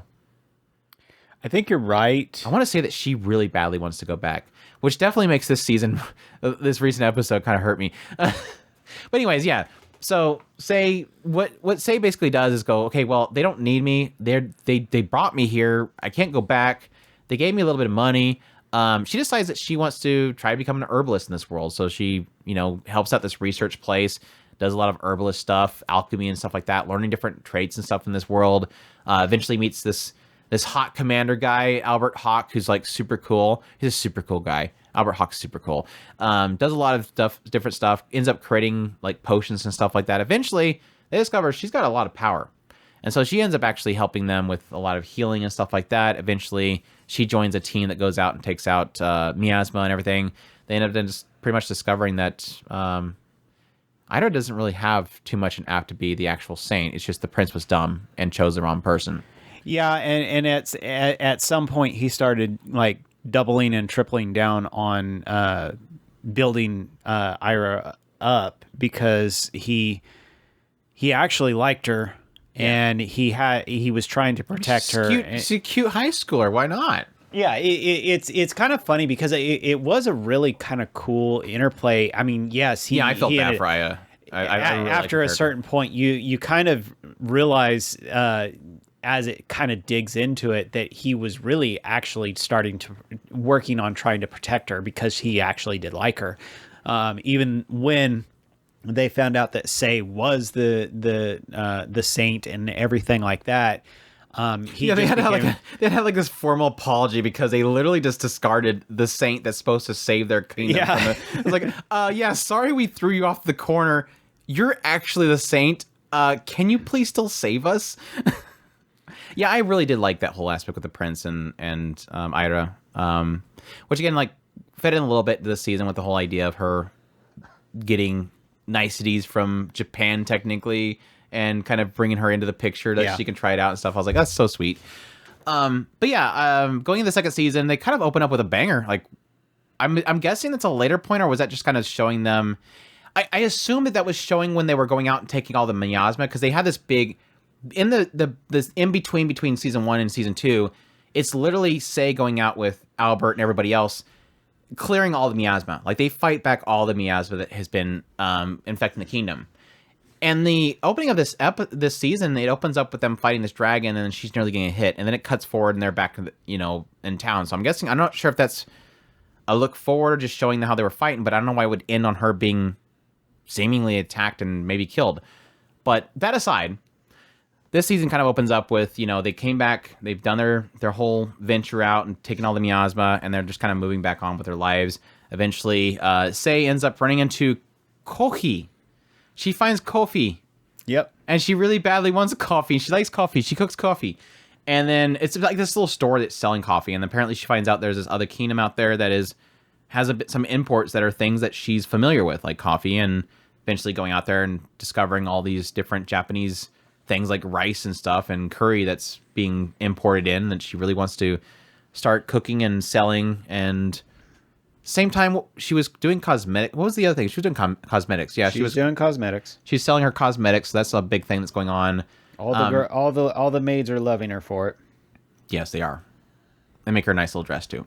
She's had her her little debut in front of the king and the kingdom, and she's finally introduced to the kingdom as being the actual saint. Finally, we're doing that. We're in season 2, and finally she gets introduced to the kingdom that she is in fact the saint.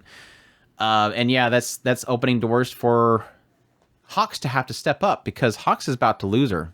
Yep. Because lots of people contacting the kingdom wanting her hand in marriage, and then she finally gets an invite to the king, which I'm assuming is the king probably going to tell her that this nearby kingdom they want to get with wants to marry her. I hope not. I hope it's not going to turn that kind of crap. You think the king will actually sell her off to another kingdom? I know they want her there. I don't know why they would sell her off to another kingdom. A prince or something, unless they really badly want peace talks with some other kingdom. I don't know. It'll be interesting to see what that... Hawks has got to step up, dude. Hawks, just say it. Just say it already. You gotta claim your girl. I like having an entire episode of people telling... Well, it's just really one person. It's Veldic. He's just like, Hawks, dude. If you don't do it, I'll do it. Yeah, right. I think they did that at some point in the first season. They're like, Hawks, you do it or I'll do it. Like, all these dudes are like, we're letting you go, but if you're not going to do it, I'm going to do it.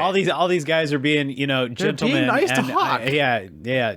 And Hawk's just dithering around like a doofus. Dude, all you got to do is smile and that girl's on him. He ain't losing her. Like, he's got her on a smile leash. Yeah. She literally dreams about his smile. Anyways, yeah, what's your thoughts so far on this show? Well, okay, seeing as how this is an extension of my first season's love of this show, going into this next season, it's really nice to just get back into the seat and kind of just enjoy what's going on. I really do love all of the characters in the show.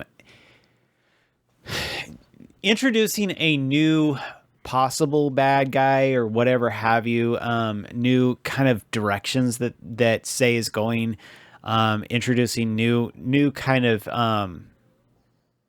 just cast, because obviously we're going to end up going to this new territory and finding out what they want with her and all that. It'll be interesting to see that direction.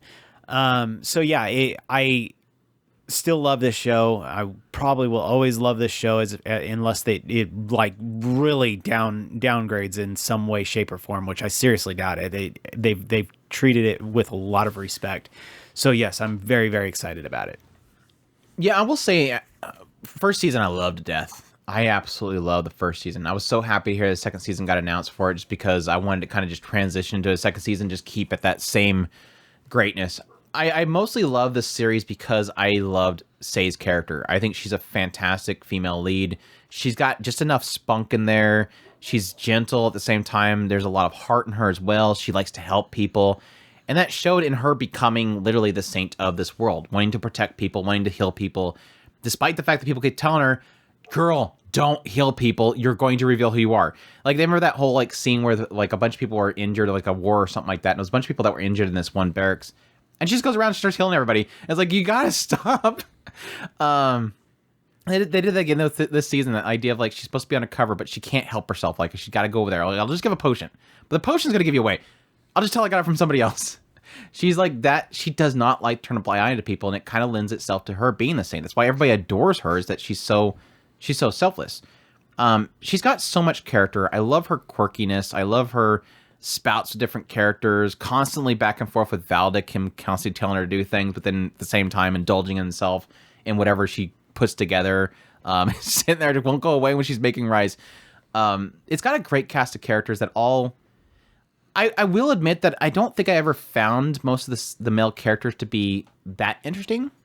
I mean, there is quirkiness to each one of them. There's a very, not shallow, but a decent depth to each one of the male characters. But it's not as if I was ever fully attached to any of them. I know who they are. I know what sort of purpose they serve, whether it's to lead the research area, it to be Commander Hawks or whatever, to protect people. Now here with the recent characters introduced, like Oscar, who's a merchant and stuff like that, is now working on her product line because they can no longer sell it in the stores there are because they're being overrun. And they don't want it to kind of come back to her, so they got to create her own line of selling. I understand who all these characters are, but I'm not really attached to them. I think Hawk's a cool guy, and I think he's super charming, but I don't find him to be like, he's not a character I want to put on my wall. It's always been so focused on Sei. I really did like the Prince and Ida story in the first season, for sure. But it's been mostly Sei. And I think she does so well in the chemistry that she has with all the different guys, but it's always similar, usually around Sei. I really like her character. Going into the second season, I can honestly say I'm liking seeing how Sei is finally getting a lot of acknowledgement. A lot of her efforts are coming to fruition, whether it's technically for the negative because now she's getting too much attention and it's kind of taking a lot of freedoms away from her. But I still do like seeing her actually getting a lot of recognitions for the stuff that she does, getting a lot of popularity at the same time, building up possibly a lot of trade routes, trying to bring in a lot of niceties that she used to love and getting to experience them again, sharing them with Ira and all that kind of stuff. I like all that stuff they're kind of developing so far. And it seems like, based on how it's set up so far with these first few episodes, that it seems like it's going in the route of actually having possibly Hawks finally have to say something. Like they possibly will have to finally push that relationship between the two of them, or if it's possibly just going to be a fake out kind of thing where they're going to act like he's going to have to say something, but at the same time, the king, like I said before, the kingdom doesn't want to give her away, and so all the suitors are. They literally said they're happily declining for her. Like the kingdom's literally taking all the love letters and invites for her and literally opening them up and putting "sorry, thanks for applying, have a nice day," and sing it back. They're literally declining everybody for her. So I don't know if it's really gonna go that direction. Maybe the prince. Did they ever? The prince. Was there another prince? The prince was exiled. Yes, there's a new prince. So maybe the other prince might be coming after her. It's possible. Or does he have a queen or a wife already? I don't know. Maybe another prince would be after her. Again, I'm curious why the king's calling for her. I don't know. We'll see. But I think this next episode is probably going to be telling where the direction the story goes. But again, I'm still kind of curious about that opening scene. But overall, like I said, I've loved this series. I think it's great. It's kind of like if you anybody listening to this have ever watched Snow White with red hair, it's kind of like that type of show where it's a character just wanting to enjoy life, but then kind of gets dragged into things every now and then. You have little Prince Charming in there as well. I think with Snow White with red hair, I like the male character in that show a lot more than I did Hawk. But with this show, I love Say a lot more than the main girl in Snow White. So yeah, it's a really good show. I highly recommend the series. I can't say yet that the second season is going to be as great as the first season, but I'm eagerly waiting the big storyline to really hit. So yeah, that it. Any other thoughts? Nope, that's pretty much it. A playthrough of a certain dude's VRMMO life, or Taru Osan no VRMMO Katsudoki. Sorry, Katsudoki. This one is done by Maho Films. Big shock there. Source is light novel. Genres are action, adventure, comedy, fantasy. And this one opens up with a guy who was like in his 30s. 30s or 40s. He's like a office worker or something like that. He works all the Black time. company. Comes home, he's 38 years old, sorry. Comes home and just wants to enjoy playing video games. So he starts playing this One More Free Life Online. Yes, there's a game out there called One More Free Life Online. And he starts playing One More Free Life Online where he plays his character Earth. And he plays he likes to play solo. He selects all of the worst skills possible. And then he jumps in the game. What was the reason why he picks all this worst skills? Because he just doesn't want anybody to bother him? So nobody will bother him. Yeah. He chooses archery and sneak and a bunch of trade skills that nobody uses. Like alchemy, because everybody buys potions from shops. So he just chooses alchemy because why not? Cooking, all that kind of stuff. And then he starts playing the game. And yeah, quickly has to figure out how to kill monsters because archery kind of sucks. He has wind spells. It's kind of useful. Kind of works. Then eventually starts making his own potions and then starts cooking food. Then people like the smell of his food, so they buy food from him. And then eventually the shop stops selling potions for some reason, so everybody starts buying his potions. And then everybody starts demanding potions.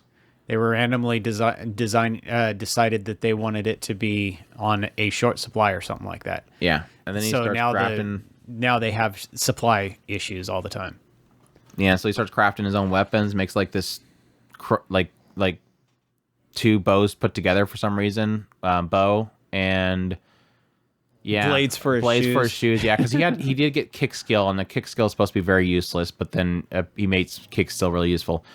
Starts hanging out with this party that he met when his first day. This guy laughed at him because he liked the noise that the monster made when he killed it, and gets friends up with them. Then goes out and partying with them for a while. And, I think that's about all I got, unless I've completely forgotten it from my mind. You forgot the entire event that has been for the last 3 episodes. Well, I probably watched the fairy episode. I think I got up to the point where he beat up the magic guy, the gold armor guy. That's where I got to. So probably only 2 episodes. Oh, okay. So yeah, the last couple of episodes has been some random event that the game started. Oh, they were mentioning the idea of boxing. Well, there was a. It's basically a Pokemon. They were, yeah. No, that's right. I'd seen that because he did his summon and it didn't work. It broke. Yeah. And then everybody else got their pets and they all liked him. Yeah, he got the moniker or the title Fairy Playa, and Playa, and on One More Free Life Online. On One More Free Life Online, whatever.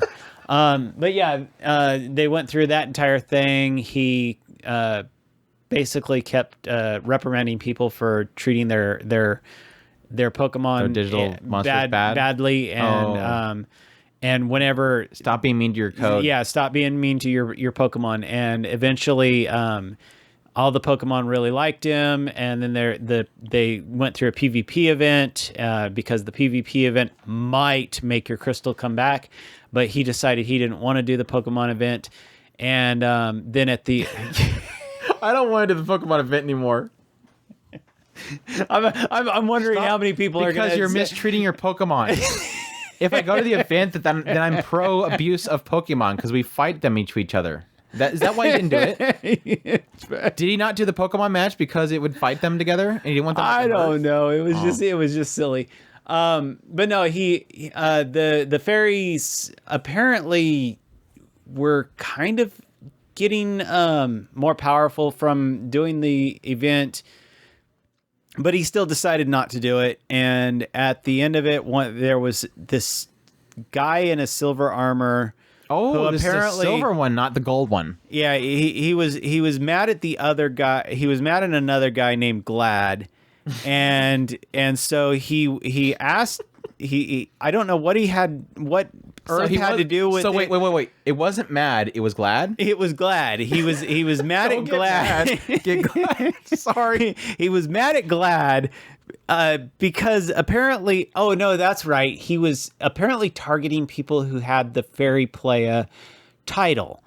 And so he's not the only one with Player. He was checking with Earth to find out if he had ran into him, and because I was trying to remember why he was talking to Earth, but yeah, apparently he was targeting people who had the Fairy Playa title.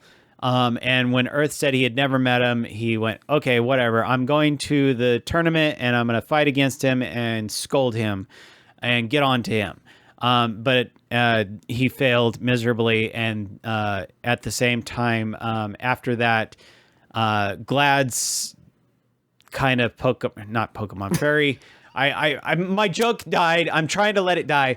Pikachu? Did he have Pikachu? Does Glad have Pikachu? No, he had one of the foxes. Eevee? Yeah, I don't think it was an Eevee.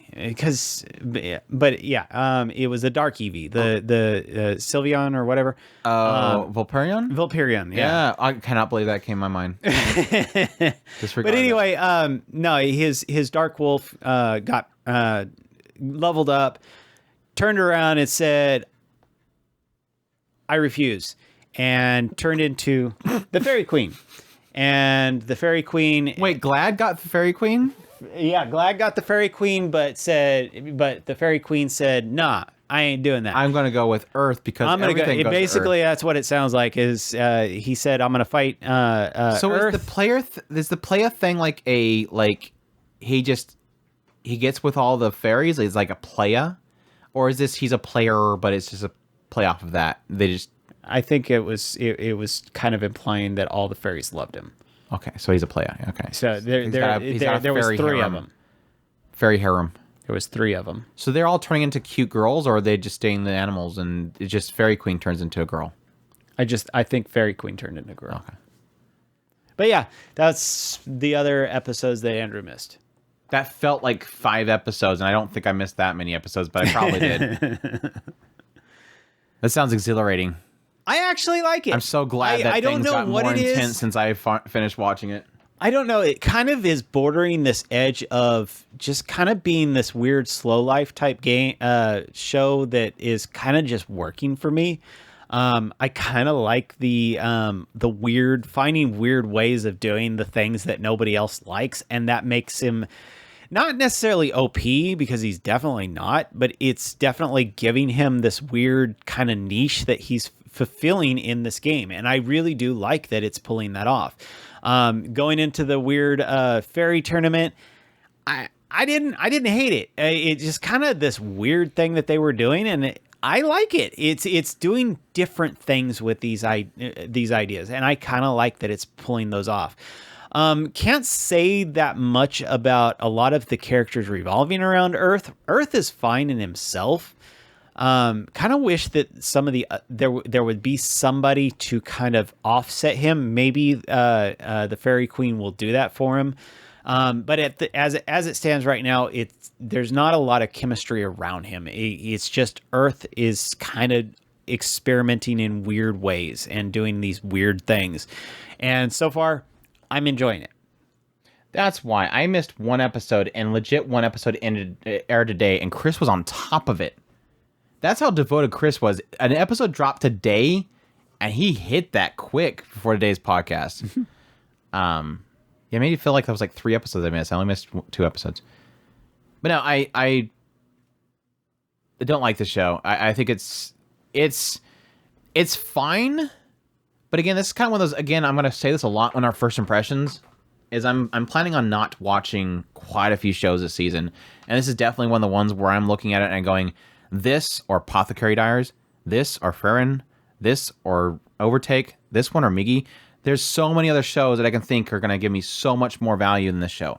Yes, if you're looking for a show where you just want to watch a guy break a game, I guess, and just have fun in another world, it definitely fits the bill because literally the story is about overworked 38-year-old wanting to have fun in another world.